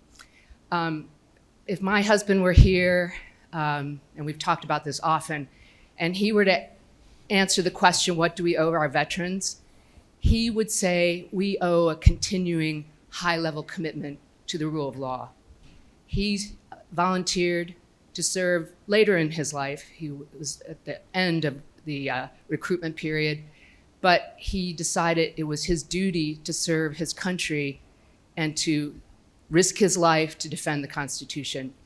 And what he likes to tell me regularly is the Constitution includes a commitment to the supreme law of the land, treaties. We are a party to a treaty, the United Nations Charter, and to the Geneva Conventions. And he is so dismayed that top JAG officers have been fired from the Department of Defense, that there is a sense that we are over-committed, over-concerned about not committing war crimes. I'm hoping that you're going to assure us today that our veterans who have done so much to preserve the rule of law in this country will not be let down by our generation as we go forward with that continuing commitment. Thank you. So the strategic issue here is how we comport ourselves as a military in defense of that Constitution. Every one of us who serves takes that oath, and the expectation is that whether you're O1 or E1 or O10, that you're going to continue to serve in line with what the Constitution says. Within the executive branch, which is where I serve, as opposed to the administration, that's a different. They have bigger fish to fry, and over to them what they need to do. I stay out of that. I am confident that when I tell you that we train and we exercise and we execute with the rule of law in mind. Nothing has come to us that has said at the execution level or at the planning level to do something contrary to that.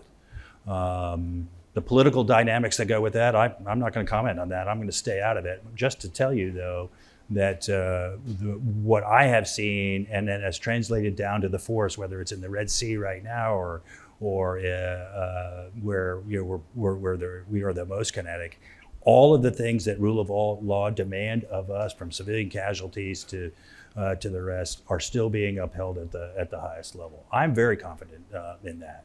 I'll leave the rest of that to others. That's their job. They got to work their way through that. But it has not translated to how your joint force executes the job that they do, because they have taken that oath to the Constitution. So I appreciate the thought, though. Good morning, sir. Thanks very much for being here. I was 2 years behind Nick in the Navy ROTC unit here, so it's great to be with the Grady's. You mentioned just an What are you doing now? I flew helos, and then I'm back here working in South Bend. Oh, good for you. Yes, sir. You mentioned. You want to join the reserves? Always stumping. I appreciate it. No, you mentioned just an incredible breadth and depth of your current role across kind of those 4 different spheres. And as a JO, just the thought of that is maybe almost overwhelming. You know, we were so focused on the smaller things. Do you ever have moments when you look at, you know, just the change that you're able to affect the policy level, maybe one that you're particularly really proud of across your career, of saying like, man, you know, who would have thunk that, you know, I'd be able to do or have an impact in this way that stands out to you in your career? Yeah, I think at every level, there's probably examples replete with you made an impact, you made it better. I hesitate to use the legacy word because that sounds too much about you individually. But I think that's what all good leaders do. They look to see what they have taken and to build on it and make it better. And I've been very fortunate, I think, in a couple realms. One, I've worked for commanding officers who understood that and were great role models to me, that whether it was improving themselves personally or improving the warfighting efficiency and effectiveness of the command is job one. So I've had the benefit of great role models in that. I'll give you an example of one in a moment. And then, in addition to the role model piece, I personally have been able to do that, and you see it play out, right? You know, the impact that you can have. I'll give you 2 sea stories there. That's what the old salt does, right? He tells sea stories, right? Sea stories, right? And I'll get a little colorful for you. Most of the time, a sea story is prefaced by the following words: "This is a no-shitter." I'm about to tell you. So sorry for the, but anyway, this is it. So had command as a lieutenant commander. We're on deployment. This is on the mine countermeasure ship. We get underway from the pier. It's a beautiful day. We're driving out of Bahrain. And for whatever reason, we had a couple of engineering casualties which put the ship in danger, right? And that's, you know, as the captain, you know, you're about ready to fly out of your chair and take charge and, you know, save the ship, right? I couldn't even get out of my chair fast enough because the crew had done everything, and we were fine, and we got back to the pier safely. And in fact, we were underway again in five hours. I have reflected on that on many occasions, and I thought that, and I say that was probably one of my best days in command. Something bad happened. Everybody knew what to do. Their training kicked in. Nobody panicked. There was no histrionics, no one screaming. And as the captain, I didn't have to say one word. By the time I got out of my chair to the centerline Polaris, they were executing all the things that you would expect to happen, to include dropping the anchor and keeping the ship safe and all of that. That was one of probably my proudest moment in command. Another one gets to change and how important change is. And I think we all should consider ourselves as change agents. And I inherited a command that was highly functioning, but was a peacetime command, and it shouldn't have been. It needed to be a warfighting command. And so over the 2+ years that I was there, we transitioned that command from a peacetime command to one that was a warfighting command, that had a completely different ethos, a completely different way of doing it, which in the end was more effective. Took a while, change is hard, there was a frozen middle, all the things that you hear about change, but I got it done. But more importantly, we got it done, the team got it done. So one is, what happens on a routine basis in the training and how that kicked in, and the other is being a change agent. But I do think we all have to be learning people. We all have to continually think about self-improvement. And I'm gonna give you a story about a captain that I had who is a role model for me in this regard. Now, by the time I was with him on the cruiser, he had been in command 4 times. He had command as a lieutenant commander, a commander, and now here he was in his 4th ship command. And so super experienced. There was nothing ship handling, war fighting, or the rest that he couldn't do, and he taught all of us that. But I noticed that he spent a lot of time over-communicating, which I thought was over-communicating. He would be on the ship's announcing system all of the time, talking to the crew and trying to communicate commander's intent and giving Bravo Zulus or attaboys to the crew. I finally went to him and said, "Hey, Captain, you are on the ship's announcing system all the time. It's pretty impressive." And he goes, "Well, it's important to communicate to the crew, but the real reason I'm doing it, Chris, is I'm terrible at it." 4th command. He went on to be a 3-star admiral, fleet commander. But he said, "I'm terrible at this, so I'm practicing. I'm trying to get better at this communication skill, which will make me a better officer later." He'd been in the Navy 25 years at that point. I have taken that as an example of constantly being self-reflective, being introspective, and go, okay, what can I do better? How do I get better? And being a learning team, and being a learning individual, and then hopefully that translates to being a learning organization. So, just some thoughts for you. There's a question over here. Take one more question.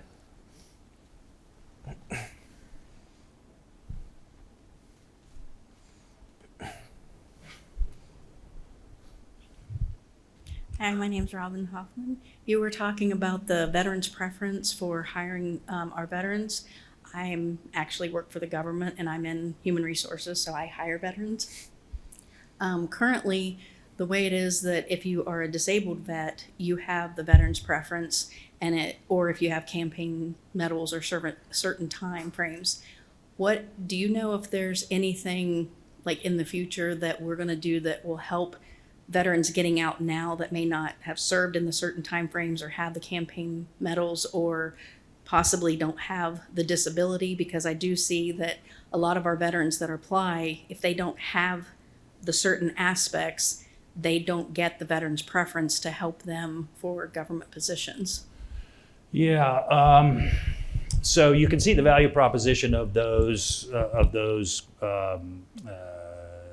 attributes that you just described. You've been disabled in somehow, or you've served in combat, and you can see why we would put a high priority on those. I am not personally aware of changes to the schema there. What I am aware of, though, is the renewed emphasis in taking advantage of what veterans bring to society. And that we're in a hiring freeze now. We'll get through that. But I think once that clears, we'll go back to that. But I'm not aware of any changes in that regard.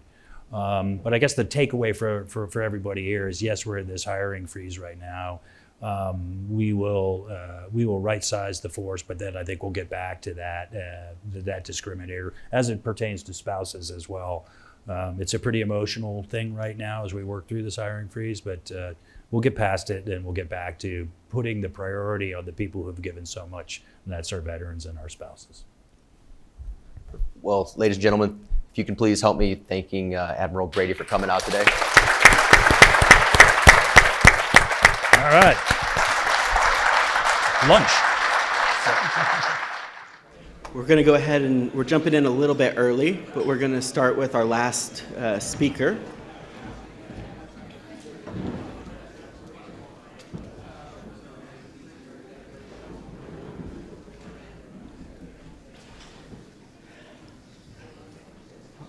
All right, so we're going to wait till they get mic.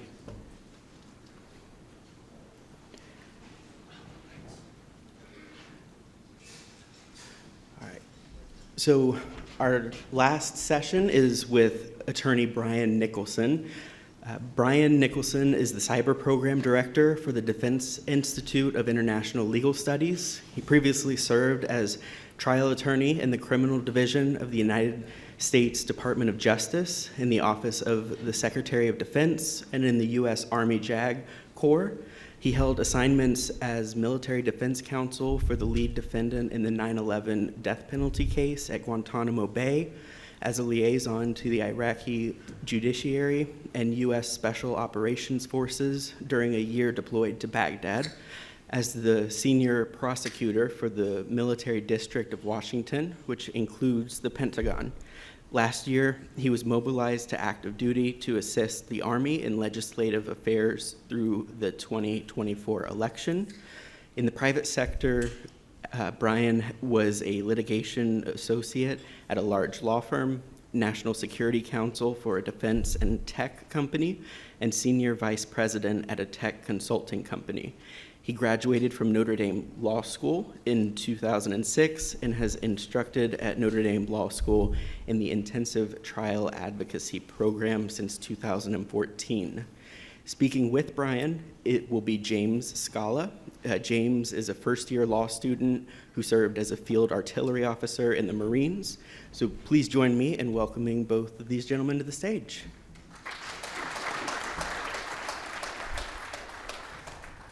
Thanks. So first of all, Brian, I want to thank you for coming out here to Notre Dame and coming back to campus. Thanks for having me. Always a pleasure to see you. So I guess the title for our talk today is What We Veterans Owe to Each Other. And so I think it makes kind of sense to start there and let the conversation go on. Okay. So let me ask you this, James. As a veteran, it's what do we owe our veterans? What do you think you are owed as a veteran? So my opinion as someone who's been off of active duty for about 12 months now, my EAS date was March 1st of last year, 2023.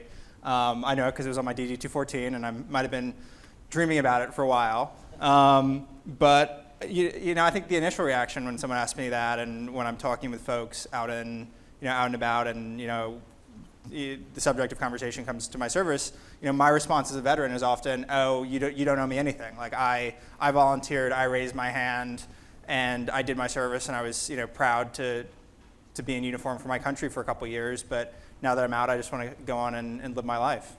Yeah, I mean, so like we have this thing of what do we owe our veterans, right?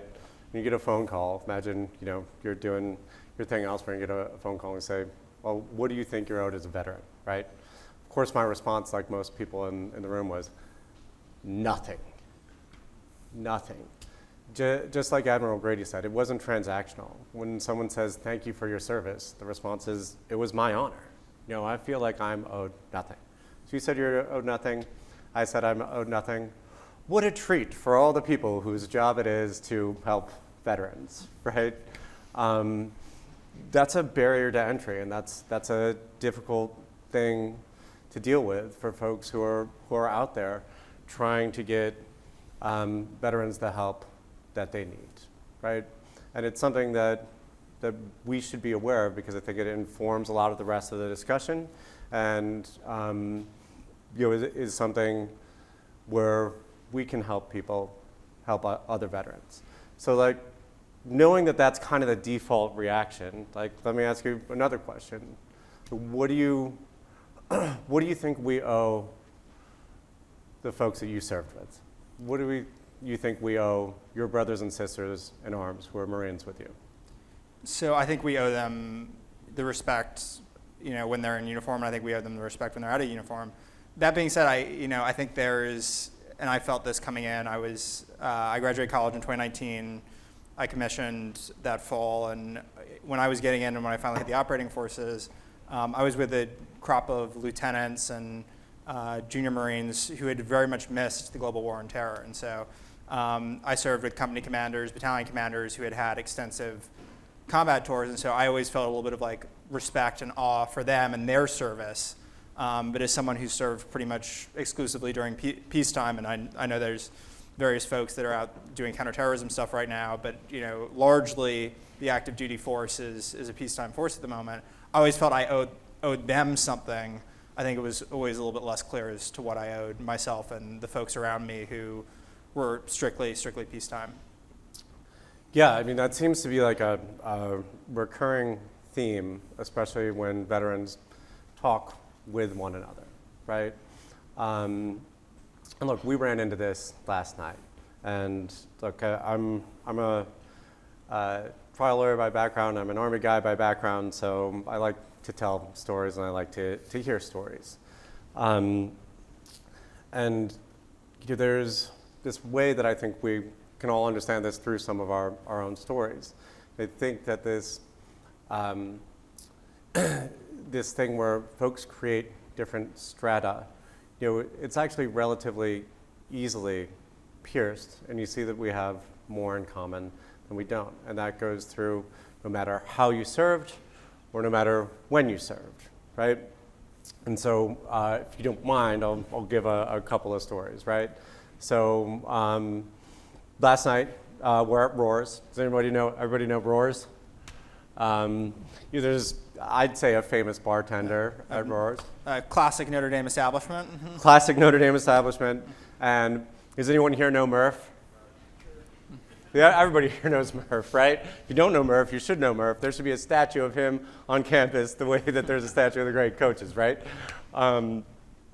Look, Murph was, Murph was drafted during Vietnam, right? And Murph was an Army guy. And when I come out here to teach trial advocacy, we found that out and traded Army stories. But, there's this thing where no matter, what your MOS was or, what you do for a job, people tend to think like, oh, okay, well, that's what I do and that's it. But, a lot of stuff cuts across different vectors. Like Murph is a great storyteller. So he's, a mentor who gives me some advice on storytelling. Can't do it as well as him, but don't have quite that experience, right? And so last night, I'm asking, well, how do we do this? How do you approach something like this? And of course, there's someone sitting at the bar next to us who is very happy to volunteer, something close to what you said, right? Which is that there are people who actually fought, and there are real war fighters, and then there are other folks who didn't do that stuff and just kind of, get their check and they're just kind of there. And so, of course, then, you have to trade back the stories of like, he's asking about Iraq, and I'm happy to talk about my year there on some level, especially to another veteran, and I'm asking him about Afghanistan, and it's fine.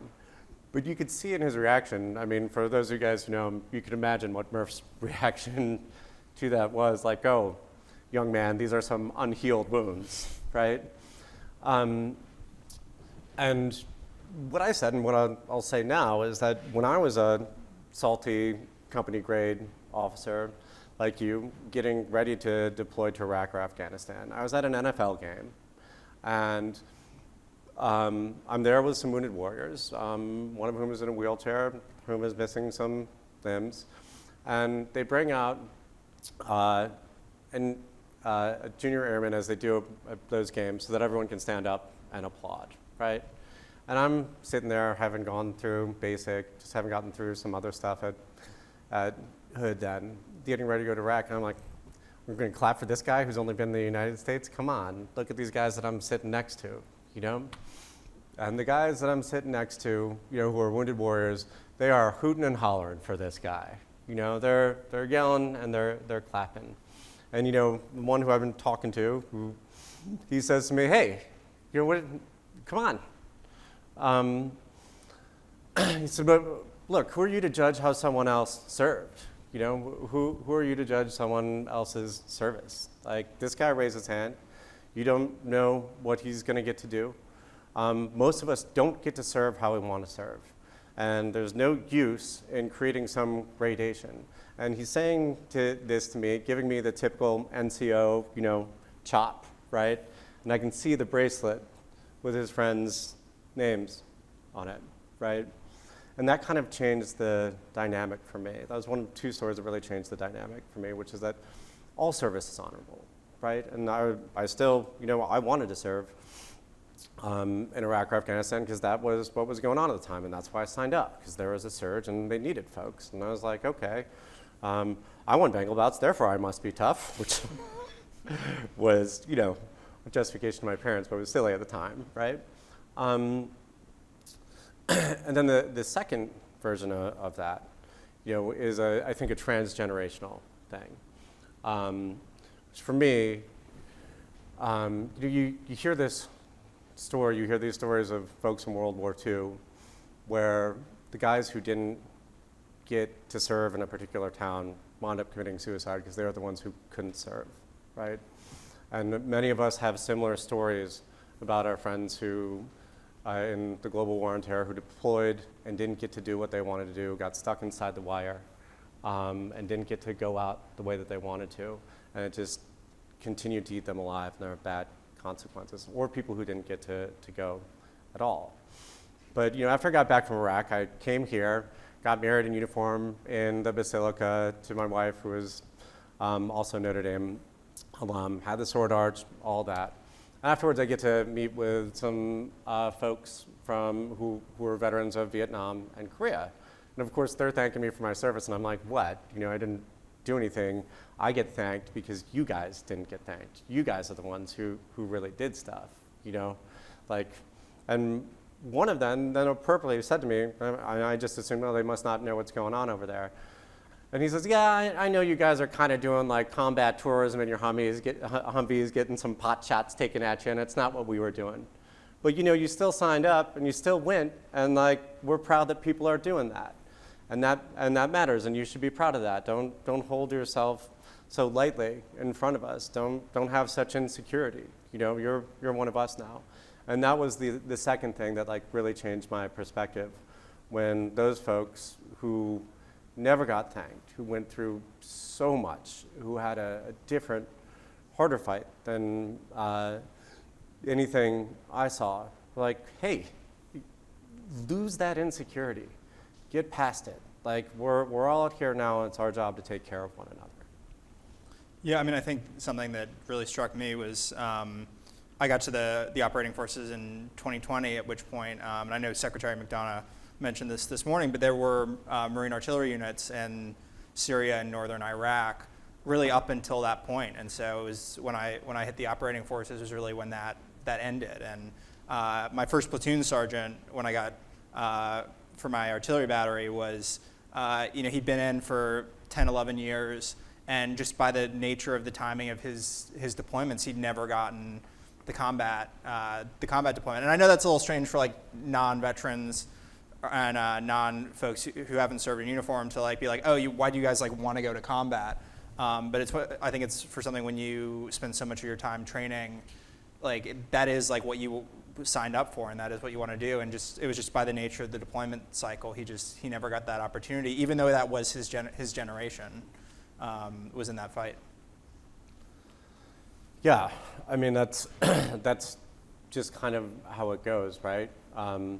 There are a couple things that stay true no matter what, though, through the generations, right? Which is that, I'd love to talk about one of those things because I think it translates to what we've heard from other folks, especially earlier this morning, which is that no matter when you joined, you signed up and you didn't know exactly what you were going to get, right? There's a reason why my recruiter told me a lie is one of the most popular cadences, right? And it's still going, and I don't think that one's ever going to go away. That is a pretty normal thing. There's this military version of The Onion called the Duffel Blog that has one of my favorite articles that's I think is always true. And the headline, it's flash news story, breaking news. Basic training is now easier than when you went through. But on a sadder theme, one of the things that always remains true is that you join together. You join and you have a group of folks that you go through basic with together. But when you get out alone. You get out alone. That's your personal decision from when you leave. If you're lucky, for some people, they didn't get a decision, right? But you get out alone, and it's you. And you're getting that DD 214, and you're walking out, and you still have the attitude of like, it wasn't transactional, I'm owed nothing.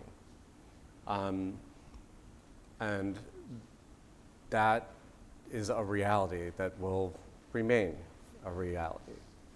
And that's where I want to, I guess, turn to the stuff from earlier today, which is like, well, what do veterans owe? Okay, well, one of the things is if someone's trying to help you, you don't put up more roadblocks. Or if someone's trying to help your friend, you help your friend get help, right? You help your friend get to the VSO. You give your friend the number for the Veterans Clinic. You let them know that it's not just an individual pie. And the big thing about this, that at least I see, is that someone else might be your best advocate. When you look at, we have a former VA secretary here, we have an incredibly talented, highly skilled VA lawyer here, right? And those are folks who have said, well, hold on, like, if you're not willing to look outside of your own veterans club, like, how are you going to get the real help? We had a clinical professor of law here, right? And those folks are all probably better advocates for you than you are for yourself. For me personally, from my deployment, I didn't file for a claim like forever. And I was like, well, I can handle it myself. And one of my friends who was a VA lawyer said to me, well, hold on. I know you did some cool stuff on your deployment and all that, but like, you've also been an okay lawyer since then. I'm like, oh, fine, okay, yeah. I've never been disbarred,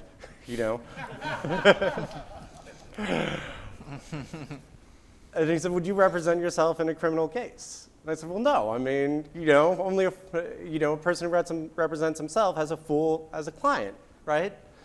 He's like, but here you are with all this veteran stuff, you're not going to recognize that someone else is your best advocate. Like, why is that? Why is that? And it didn't stem from like, demons or anything like that. It stemmed from something like really good that we were talking about, that Admiral Grady talked about it not being transactional, but still it exists. And so I think what we can do is help one another and help ourselves get past it to realize that you're not actually alone and someone else might be your best advocate. So Brian, I think that kind of brings up the question then is, how can I be a best advocate for another veteran of someone else in our in our community? Well, I think that everyone here is doing something positive that that is probably a bigger step in the right direction than most folks do, right? Most folks are like, look, I served and I'm going to contribute in a different way, and we'll talk about that next after this before we turn it over to everyone else. But I think that we all have that initial thing in wanting to get past that. And then once you're past it, it's just like working out. You got to keep it going, right? I mean, you have, if you have folks who are with VSOs, like, okay, they're like personal trainers. They are working out all the time. They are pros at this. Like, they're on top of it, right? But for the rest of us, showing up like this matters, right? Like, after I got out of the Army, I've talked at a lot of different law schools about a lot of different things. And I have never showed up to an event talking about veterans. I've never talked about anything that my buddies went through. Definitely don't want to talk about anything that I went through on like a stage, right? But like this is a step of like, okay, well you want me to show up here, like ask me what I'm owed as a veteran. You and I both said nothing, you know, what do I owe? Okay, well I can talk about that, and then what I can do after that is say, oh, there's a room full of people who have better answers to that question than you or I do as to what we each feel like we owe and could do for the world and for the community.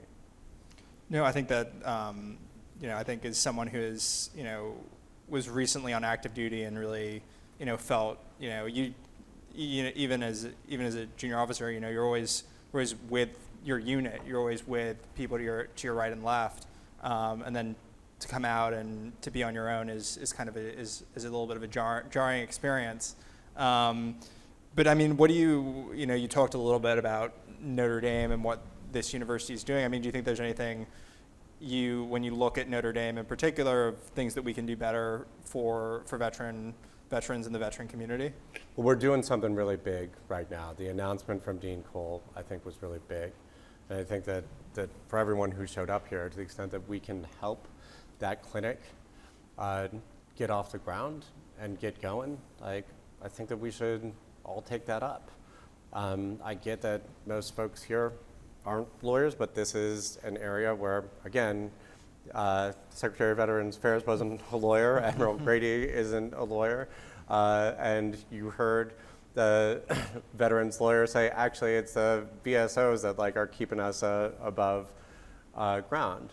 So I think that that's one thing we can do, but I mean, I think that there's another thing in going to stories about, you know, how we can be that I think turns it over to other folks and everyone here, since we're all doing this together, as to like what it is we owe that I kind of saw in my time here. So I'm not a Marine. I've served with a lot of Marines. I'm very proud of my time in the Army. And like every now and then when I show up to billets, they're like, Brian, I'm deployed with Army Special Forces. And I'm like, it's not a Green Beret, it's Special Ops adjacent. I help those folks. It's not one of those folks. Know the difference between that, right?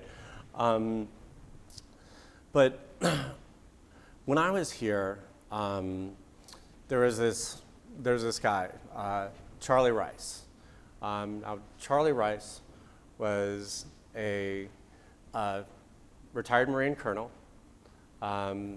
He was a professor who was the leading expert, at least on this side of the Vatican, on natural law. And I didn't know him as either of those things at first.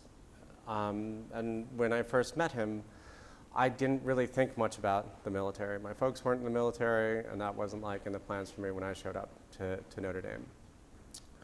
But I liked boxing, I loved boxing and basketball, you know, and like, so I went and did Bengal bouts, and, you know, I could just show up to boxing practice, do well in the first couple of sparring matches, and Charlie Rice, who at that time was Coach Rice, didn't know him as Colonel Rice or Professor Rice at that point, right? Sees that I'm, you know, a little cocky, you know, and treats me the way that, you know, someone treats, as I'm sure a lot of your gunnies treated you from time to time, right? It's like, all right, I think this guy puts me in the ring with someone who's a lot smaller and lighter than me, and within 20 seconds, like, their, you know, world goes out from underneath me, and I'm on my back, and get back up, and I think, okay, well, I get to go to my corner. He's like, no, you keep going, right? And that was the first round. And then he keeps it going. He just keeps saying, get your hands up, get your hands up. You gotta throw, get your hands up. And then, you know, by the end of the second round, beginning of the third round, the other guy's taking it easy on me. And Charlie Rice, Coach Rice goes off on him. And he says, what are you doing? You're not doing him any favors. Don't take it easy on him. You're not doing him any favors. And so the guy just beats the tar out of me for every round. And I go back, and it's over, and I'm slumped in the corner, and, you know, I'm trying to take my headgear off. Face is covered with, like, blood and snot and spit and everything else. And Colonel Rice, you know, Coach Rice, walks up to me, grabs me by the headgear, and says, it builds character. and it did build character, and like, maybe I needed to get the snot beat out of me. I don't know. I don't know that everyone needs to get the snot beat out of them, but like something like that built character, and I didn't know at the time, and I didn't recognize that form of behavior until I had served later on, and that was coming as much from Colonel Rice as it was from Coach Rice, who I then later got to know as Professor Rice. And when we're asked, like, what do veterans owe? Like, I'm not sure what we owe as far as, you know, reintegration being a valuable contributing member of the community. Like, I can't say that for all veterans or any other veteran. But I know what I aspire to is something like that, you know, whether it's the person who, you know, they had the ammo room, they made sure everything is right, and you see her now, and she's a librarian, and then when you realize she learned that in the ammo room, and why everything is so dressed, it's like, oh, yeah, that makes sense, and that's how she's giving back. Or whether it's someone, you know, who happens to live in a really big house now, but is the one fighting the Palisades fire with a garden hose, and you're like, oh, well, actually, that's a veteran who was out there with a garden hose, you know? Or maybe it's someone who, you know, can take a room where there's a bit of pomp and circumstance and some, you know, high-ranking folks, and knows how to crack a joke and knows how to yell something out, you know, to the crowd like we've had here today. And I think maybe that's what we owe society, is that version of ourselves that we learned in the military, to bring the best parts of that to everyone else. So Brian, I guess we're gonna see you in the ring on Saturday for the Bengal Bouts finals. I'll be there tomorrow night, and I'd love to see anyone who wants to show up. But I'll be there tomorrow night. But I think those days are a little bit past me. But I would be curious to know. There's so many veterans from so many different services and so many different eras here. When you're asked the question, you know, what do you think we owe as veterans? Like, how would you guys answer it? And is there anyone who's willing to take the mic and offer something? I think on that note, we'll open it up. If anyone's got any questions or just really wants to share their stories. Sir.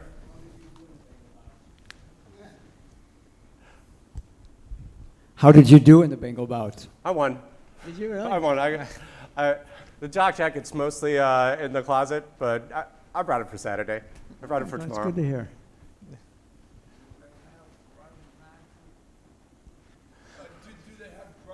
Well, I think certain things turn into a grudge match. You know, there's a thing here where people ask what dorm you were in, you know? Yeah, I think those Dillon alumni guys tend to fight a little bit harder than the other folks.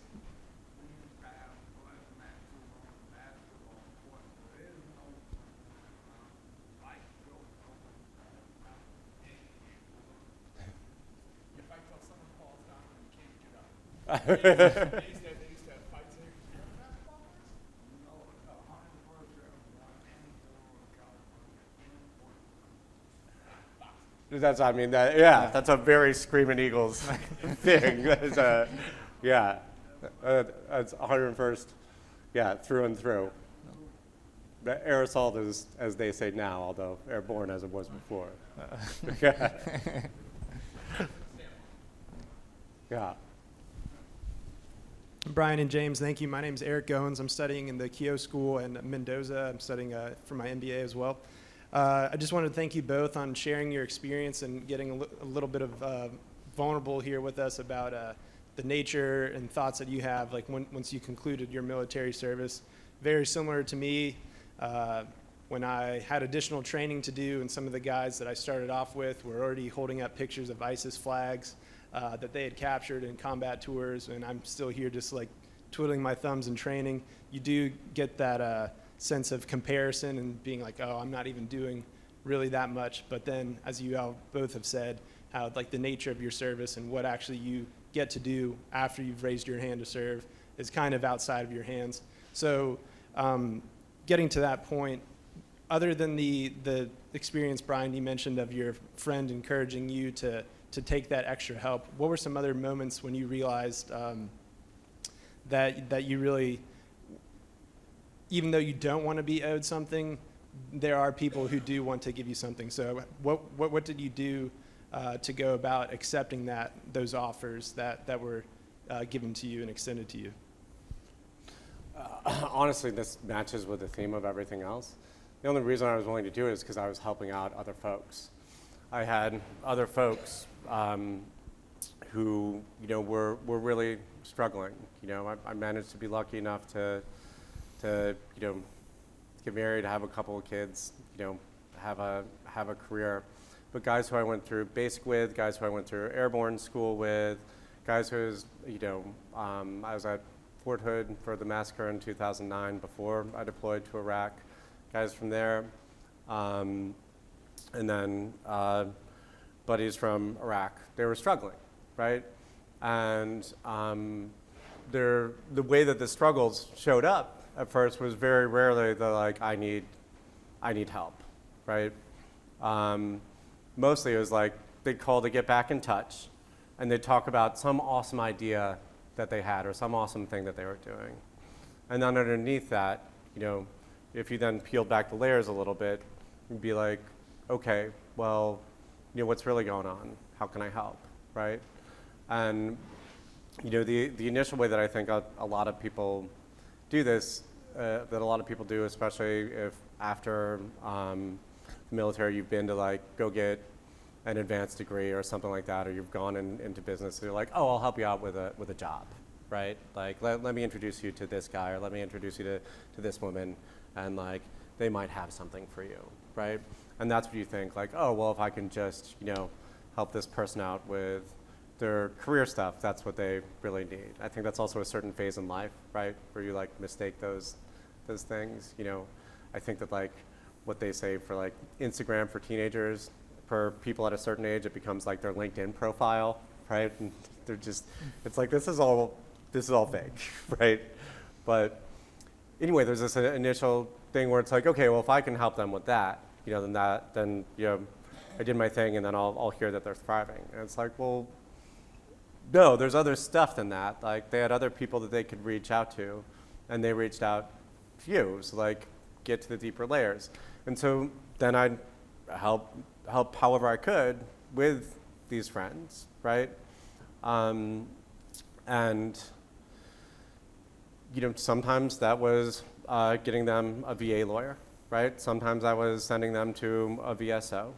A lot of times that was just being like, hey, it's okay to do therapy. Like, I've done therapy, it's cool to do therapy. It's like, I get it. Like, none of us think that we've really earned the PTSD title unless we've lost our best friend in our arms, right? And it was then through that, like, as you're helping other folks, right, and you're helping them, it's like helping someone with physical training, right? And you're like, no, you need to do stuff this way. And oh, also, I think you got a torn, rotator cuff, and your shoulder might not be working right. And then you realize that you're sitting there with two torn rotator cuffs. You're fat. Everything is out of shape for yourself, and like you, heal thyself, doctor. You haven't been taking care of yourself. And there was a point where I realized that. I did a couple of things. Like, I reached out to those same folks who I would refer people to. I reached out to the people who I referred because, like, if anyone was going to get my back, it was going to be them, right? And then I got lucky that, for me, I wouldn't say I got lucky, but the pandemic hit, right? And when I got out of the military, I was like, I'm done. Like, I wouldn't, like, I just didn't want anything to do. I didn't want anything to do with the VA, didn't want anything to do with the Army, served a lot in a joint environment, didn't want anything to do with any service. And then, like, the reserve said, hey, do you want to be part of a community? For what Admiral Grady was saying, they're like, you're still welcome in our community. Like, we appreciate how you served. And we know you got out and had a break, but if you want to help out, like, you can do it. And so that's how it wound up working out for me.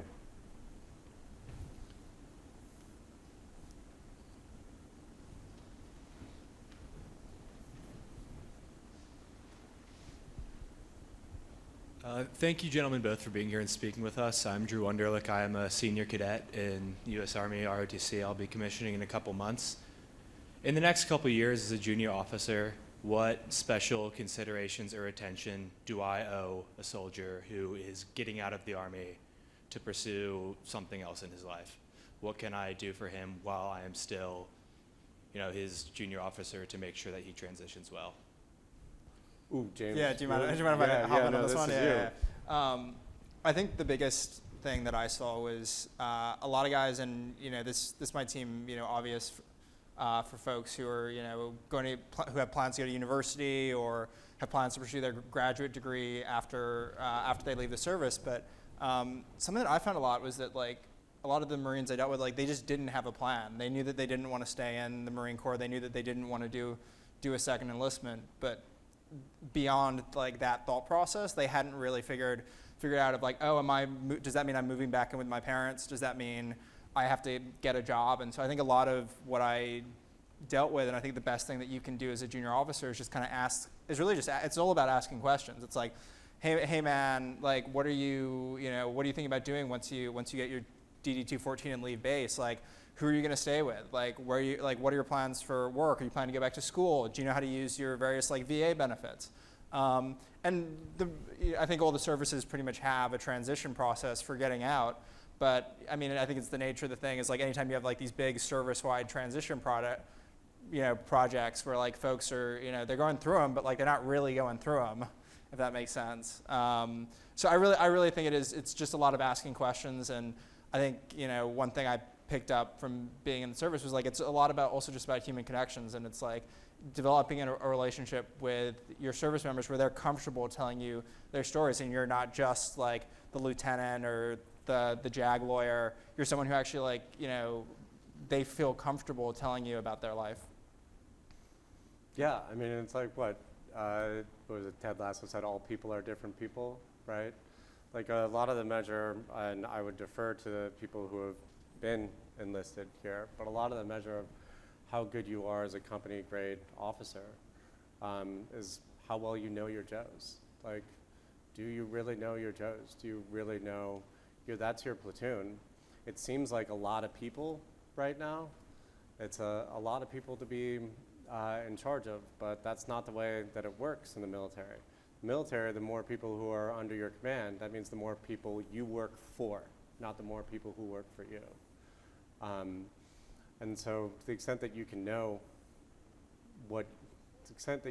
things about each one of them, and then know their first lines, and then know your platoon sergeant, when you're a lieutenant in the Army, that I think will make a big difference.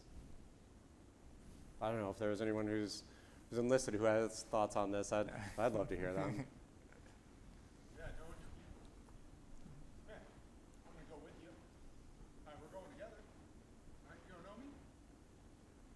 Yeah.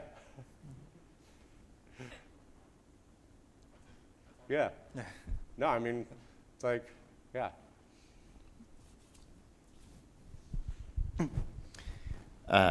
Thank you for your comments. I am a Vietnam vet, Cold War vet, Desert SEAL, Desert Storm vet, Operation Joint Endeavor vet, and started the Robert Miller Veterans Center for Homeless Veterans. And it was really in that latter role. I never thought I had a disability, but as you get older, issues and things begin to show up. So I took the challenge of filing a disability to learn more about the process, because I kept hearing about Agent Orange, Vietnam, diabetes, etc. So by taking on that mission to learn more about it, I also became an advocate for helping other veterans. So even though you think you don't have an issue, take it on for yourself. You never know, till you get older, it's going to catch up with you in some kind of way. And in the process, you can become a very strong advocate as far as helping other veterans are concerned. Very cool. That's a lot of different operations.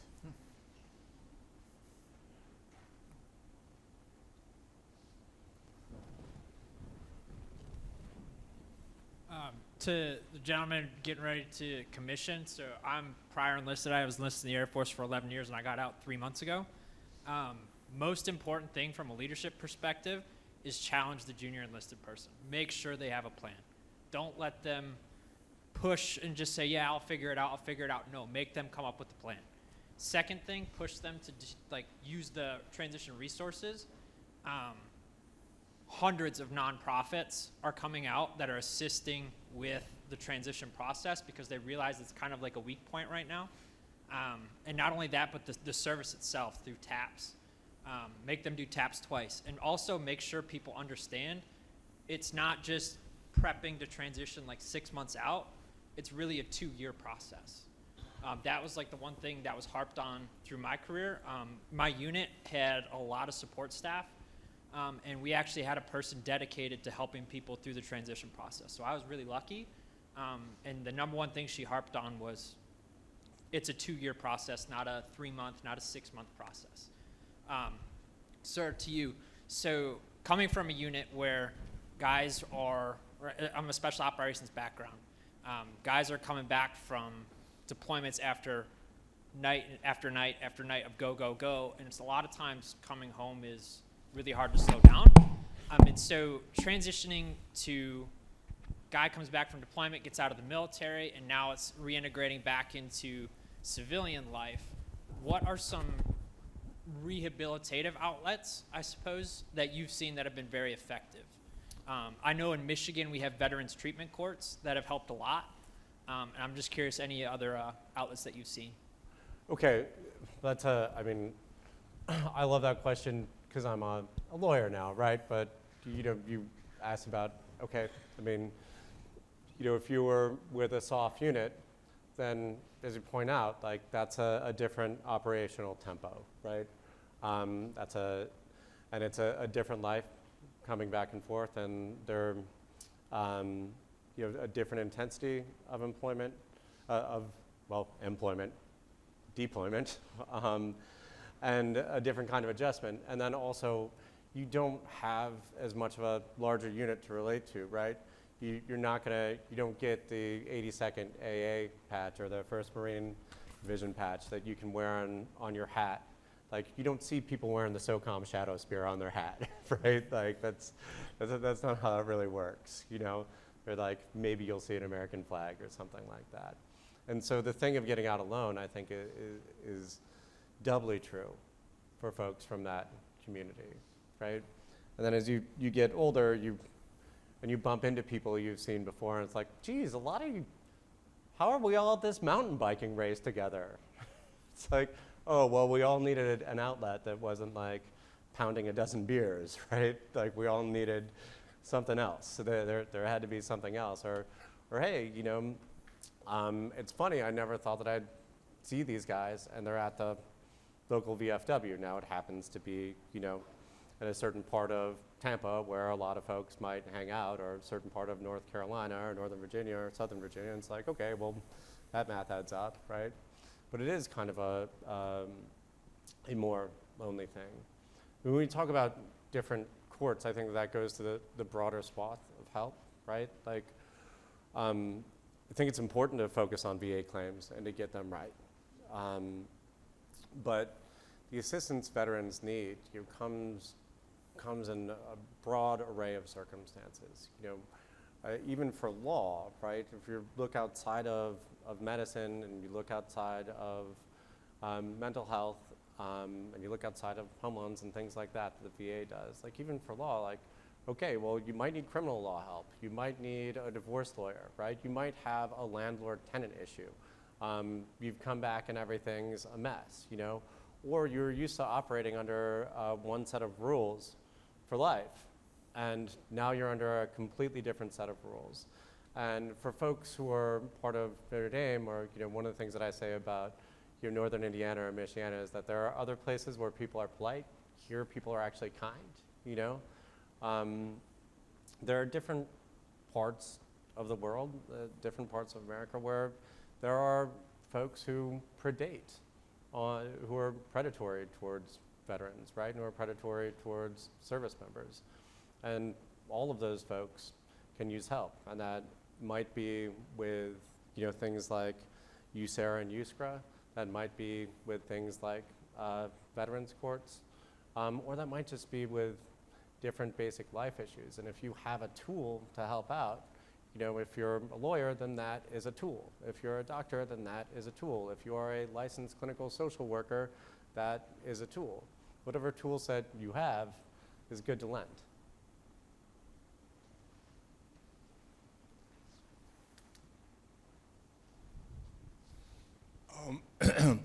To the gentleman that was talking about what do you say to veterans that are getting out, one of the ways to impress upon current veterans how much more is available to them now than in the previous eras, Vietnam, Korea. I can speak for Vietnam. When we got out, you were kicked out. It's that simple. I got to come to the adjutant's office and says, hey, you're now out of here. Bye. That was it. There was no further help. It was that abrupt. So if you could get them to look back at previous era veterans and their opportunities they have now, it may open their eyes to how much better off they will be than maybe their parents or a relative, so that will help to open their eyes to make good decisions before they get out, instead of saying, well, I'll figure it out when I get out. Brilliant.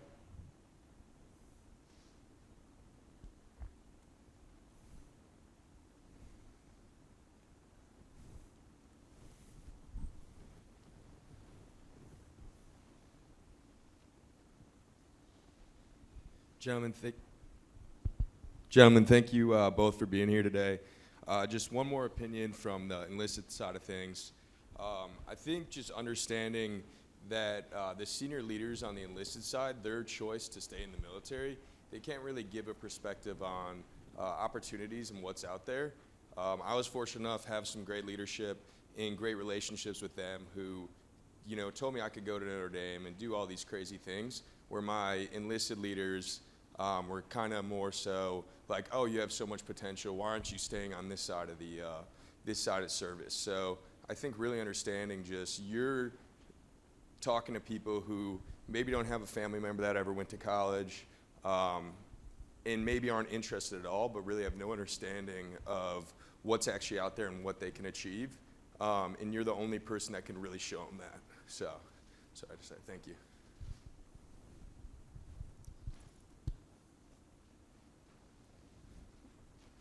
I can just a quick follow up on that.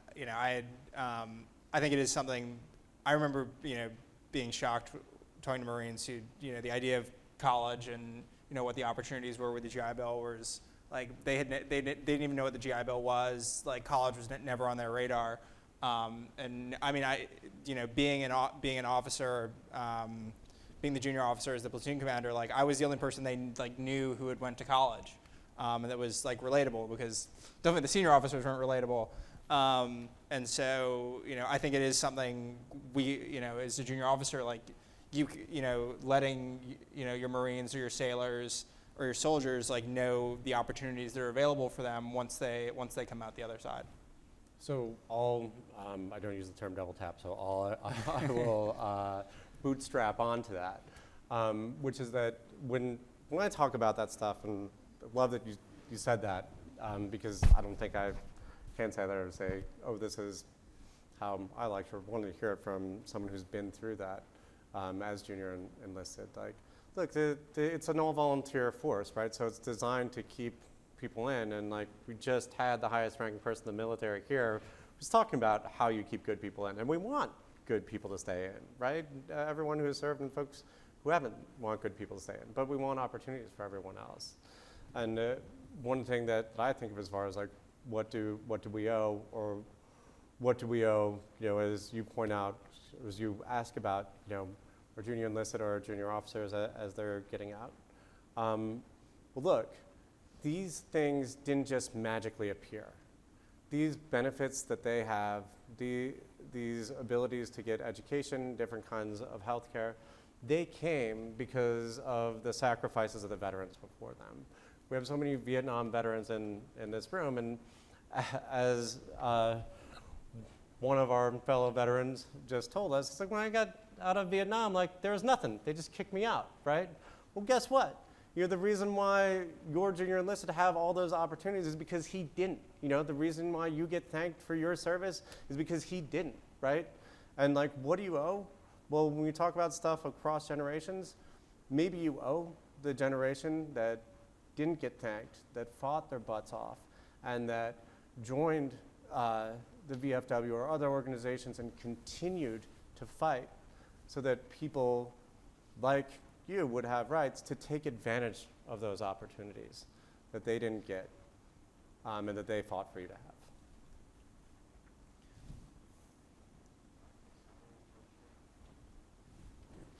Do one more question. So to shift topics a bit, I want to ask about your current job as cyber program director. And well, I would love to talk about that, but when I'm standing in between people and the door, you and I can talk about that over coffee after this. Or seeing as how, you know, you're ROTC, maybe you guys do energy drinks now. I still like my coffee, sir.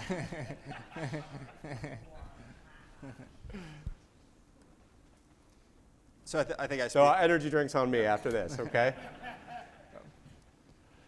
So I think if there's no more questions in the crowd, I did just want to say thank you so much, Brian, for coming here and sharing your experience.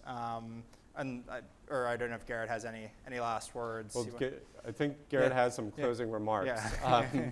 What I want to say is, Garrett, thank you for putting this together. I think people don't realize that there's someone in this room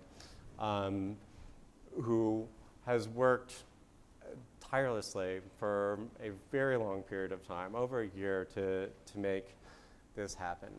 And Garrett Hoffman is a phenomenal human being who's doing this on top of his legal studies and has managed to get this host of speakers that you have together. And on behalf of everyone who is up here, I want to thank you, thank the law school and Dean Cole, and thank the other speakers and moderators, and thank you and everyone else at the law school for what you have done to start to roll out this Veterans Clinic. So that's Garrett Hoffman, and would you close this out now with some remarks?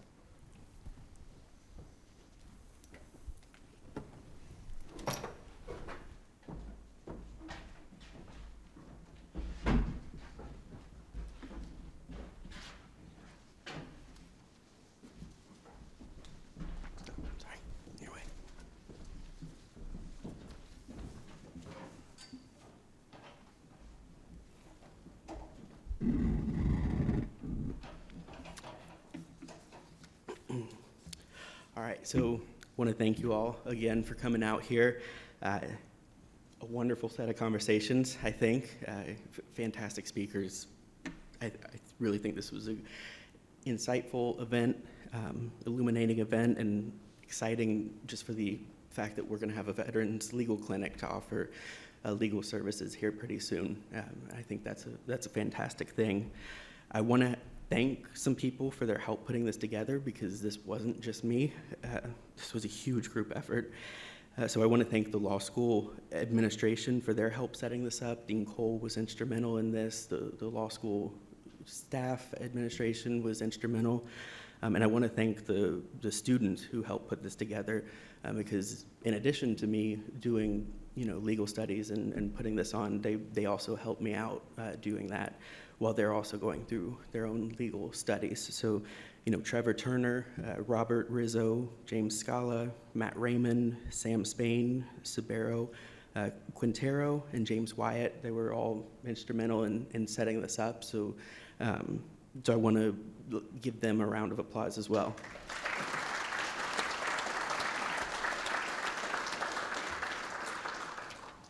So to end today, I wanted to give a couple of thoughts of my own. So I'm an Air Force brat. I'm not a veteran. Grew up with a dad who was in the Air Force for 27 years, moved state to state, went through deployments, and so I grew up in the culture, but I was never in it myself. But I think that gives me the ability to have a little bit of a different perspective as someone who is sort of halfway, not necessarily not in the military, but also not necessarily unrelated to it. So here are some thoughts that I've taken from our conversations today and thoughts just on reflection as I prepared for this. So we gathered here today to honor those who've dedicated their lives to the ideals upon which this nation was founded. And those are our veterans. It's not merely enough to say that veterans defend our freedom. They are, in fact, the living embodiment of the principles enshrined in the American Constitution. These brave men and women have stood on the front lines, not just of war, but in defense of the core values of liberty, justice, and the equality that our Constitution guarantees. Understanding what veterans are owed means understanding that veterans do not just protect the Constitution in moments of conflict, they're the personification of it. Their service and sacrifices are an unwavering commitment to the fundamental rights that we hold dear, among those freedom of speech, freedom of religion, the right to life, liberty, and the pursuit of happiness. The foundation of the Constitution is based on the idea that all people are entitled to freedom, equality, and justice under the law. Veterans, by their very service, stand as defenders of those ideals. They embody the spirit of the Constitution's preamble, which begins with the words, "We the people." Veterans are we the people. They represent the willingness to lay down everything for the common good, to preserve our democratic system, and to ensure that the freedoms guaranteed to every American are protected for future generations. The Department of Veterans Affairs put out a number saying that over 19 million veterans in the United States have served in one of our armed forces. And in doing so, each of them have pledged to defend the Constitution. This pledge is not ceremonial, it's a profound, lifelong commitment. Their sacrifices, both seen and unseen, are too often understated, but they understand that they're at the core of the freedoms that we enjoy every day. The stories of valor, courage, and resilience are countless, yet the impact they have had on our lives is immeasurable. These are not just service members, they're sons and daughters, parents, friends, neighbors, individuals who stepped forward when called with no guarantee of what they were going to face. They left behind families, communities, and comfort, venturing into the unknown to protect the fabric of our nation. What we often forget, I think, is the weight of that commitment. Veterans face battles that many who aren't veterans can't comprehend, whether on foreign soil or in the quiet moments when they return home. Their scars, whether physical or emotional, are reminders of the price of our liberty. Yet many veterans return home humbly, unwilling to seek or accept the recognition they deserve.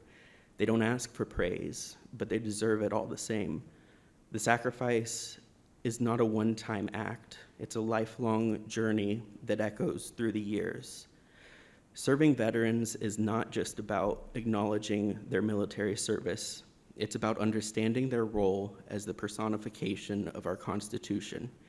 As we face challenges and divisions within our society, we must remember that our veterans remind us of what it truly means to defend the ideals of equality, liberty, and justice. The National Veterans Foundation underscores that veterans' experience in service, whether in combat or peacekeeping roles, teach them the importance of working together for a greater good, transcending individual differences for the collective benefit of society.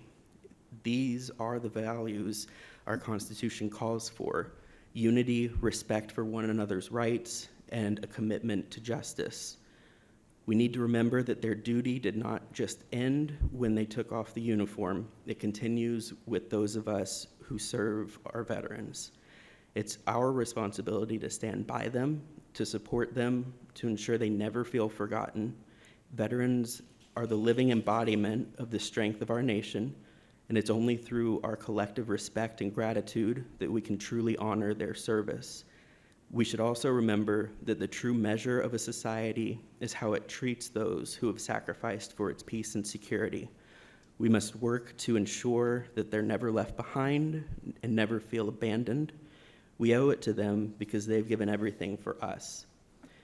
Veterans are the living, breathing embodiment of the American Constitution. They fought to preserve the rights and freedoms it guarantees for every citizen, and their sacrifices are woven into the fabric of our nation. As we reflect on the importance of our veterans, we must do more than just offer our thanks. We must actively work to ensure the principles they fought for are not only protected, but also lived out every day. Veterans personify the Constitution through their actions, their sacrifice, and their unwavering belief in the promise of a free and just nation. So, to our veterans in the crowd, thank you. Your service is the embodiment of our guiding legal document, and your sacrifices, whether physical or mental, whether seen or unseen, are not something to be forgotten. We owe you not just our gratitude, but our dedication to ensuring that the freedoms that you fought for continue to thrive for generations to come. And so to end, I'm going to turn it over to Trevor. As I mentioned, he was instrumental in setting this up. He has one final thing that he wants to share before we let you go, but then we will let you all get on with your day. Thank you.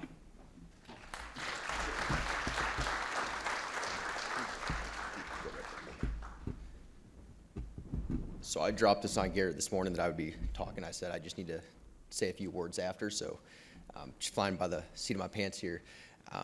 Brian already mentioned it a little bit ago, but I'd be remiss if I didn't state again just how instrumental Garrett was in this entire thing. He's had such little recognition, but he's been working through this for the past year, and especially the past several months has been just, I know, a tremendous amount of tireless nights and stress and work to get this set up. And I think everybody here would agree this turned out, beautifully with all our fantastic speakers, the Admiral here. I think it definitely takes a team to get all of this together, but I think between all the hundreds and hundreds of emails and the 20 or 30 people that it took for Garrett to talk to in order to set this up, it's just so much work, and I'm not sure many people really see all the behind-the-scenes action that goes on to put something like this into motion, into place. I can't speak for any of the other branches because I was a Marine, but Garrett, I know you would have made one hell of a Marine. You said you're an Air Force brat, but I can confidently say you would have made one hell of a Marine. So can we all give Garrett one more round of applause, please, and thank you. And with that, thank you all so very much for coming. You guys are free to leave.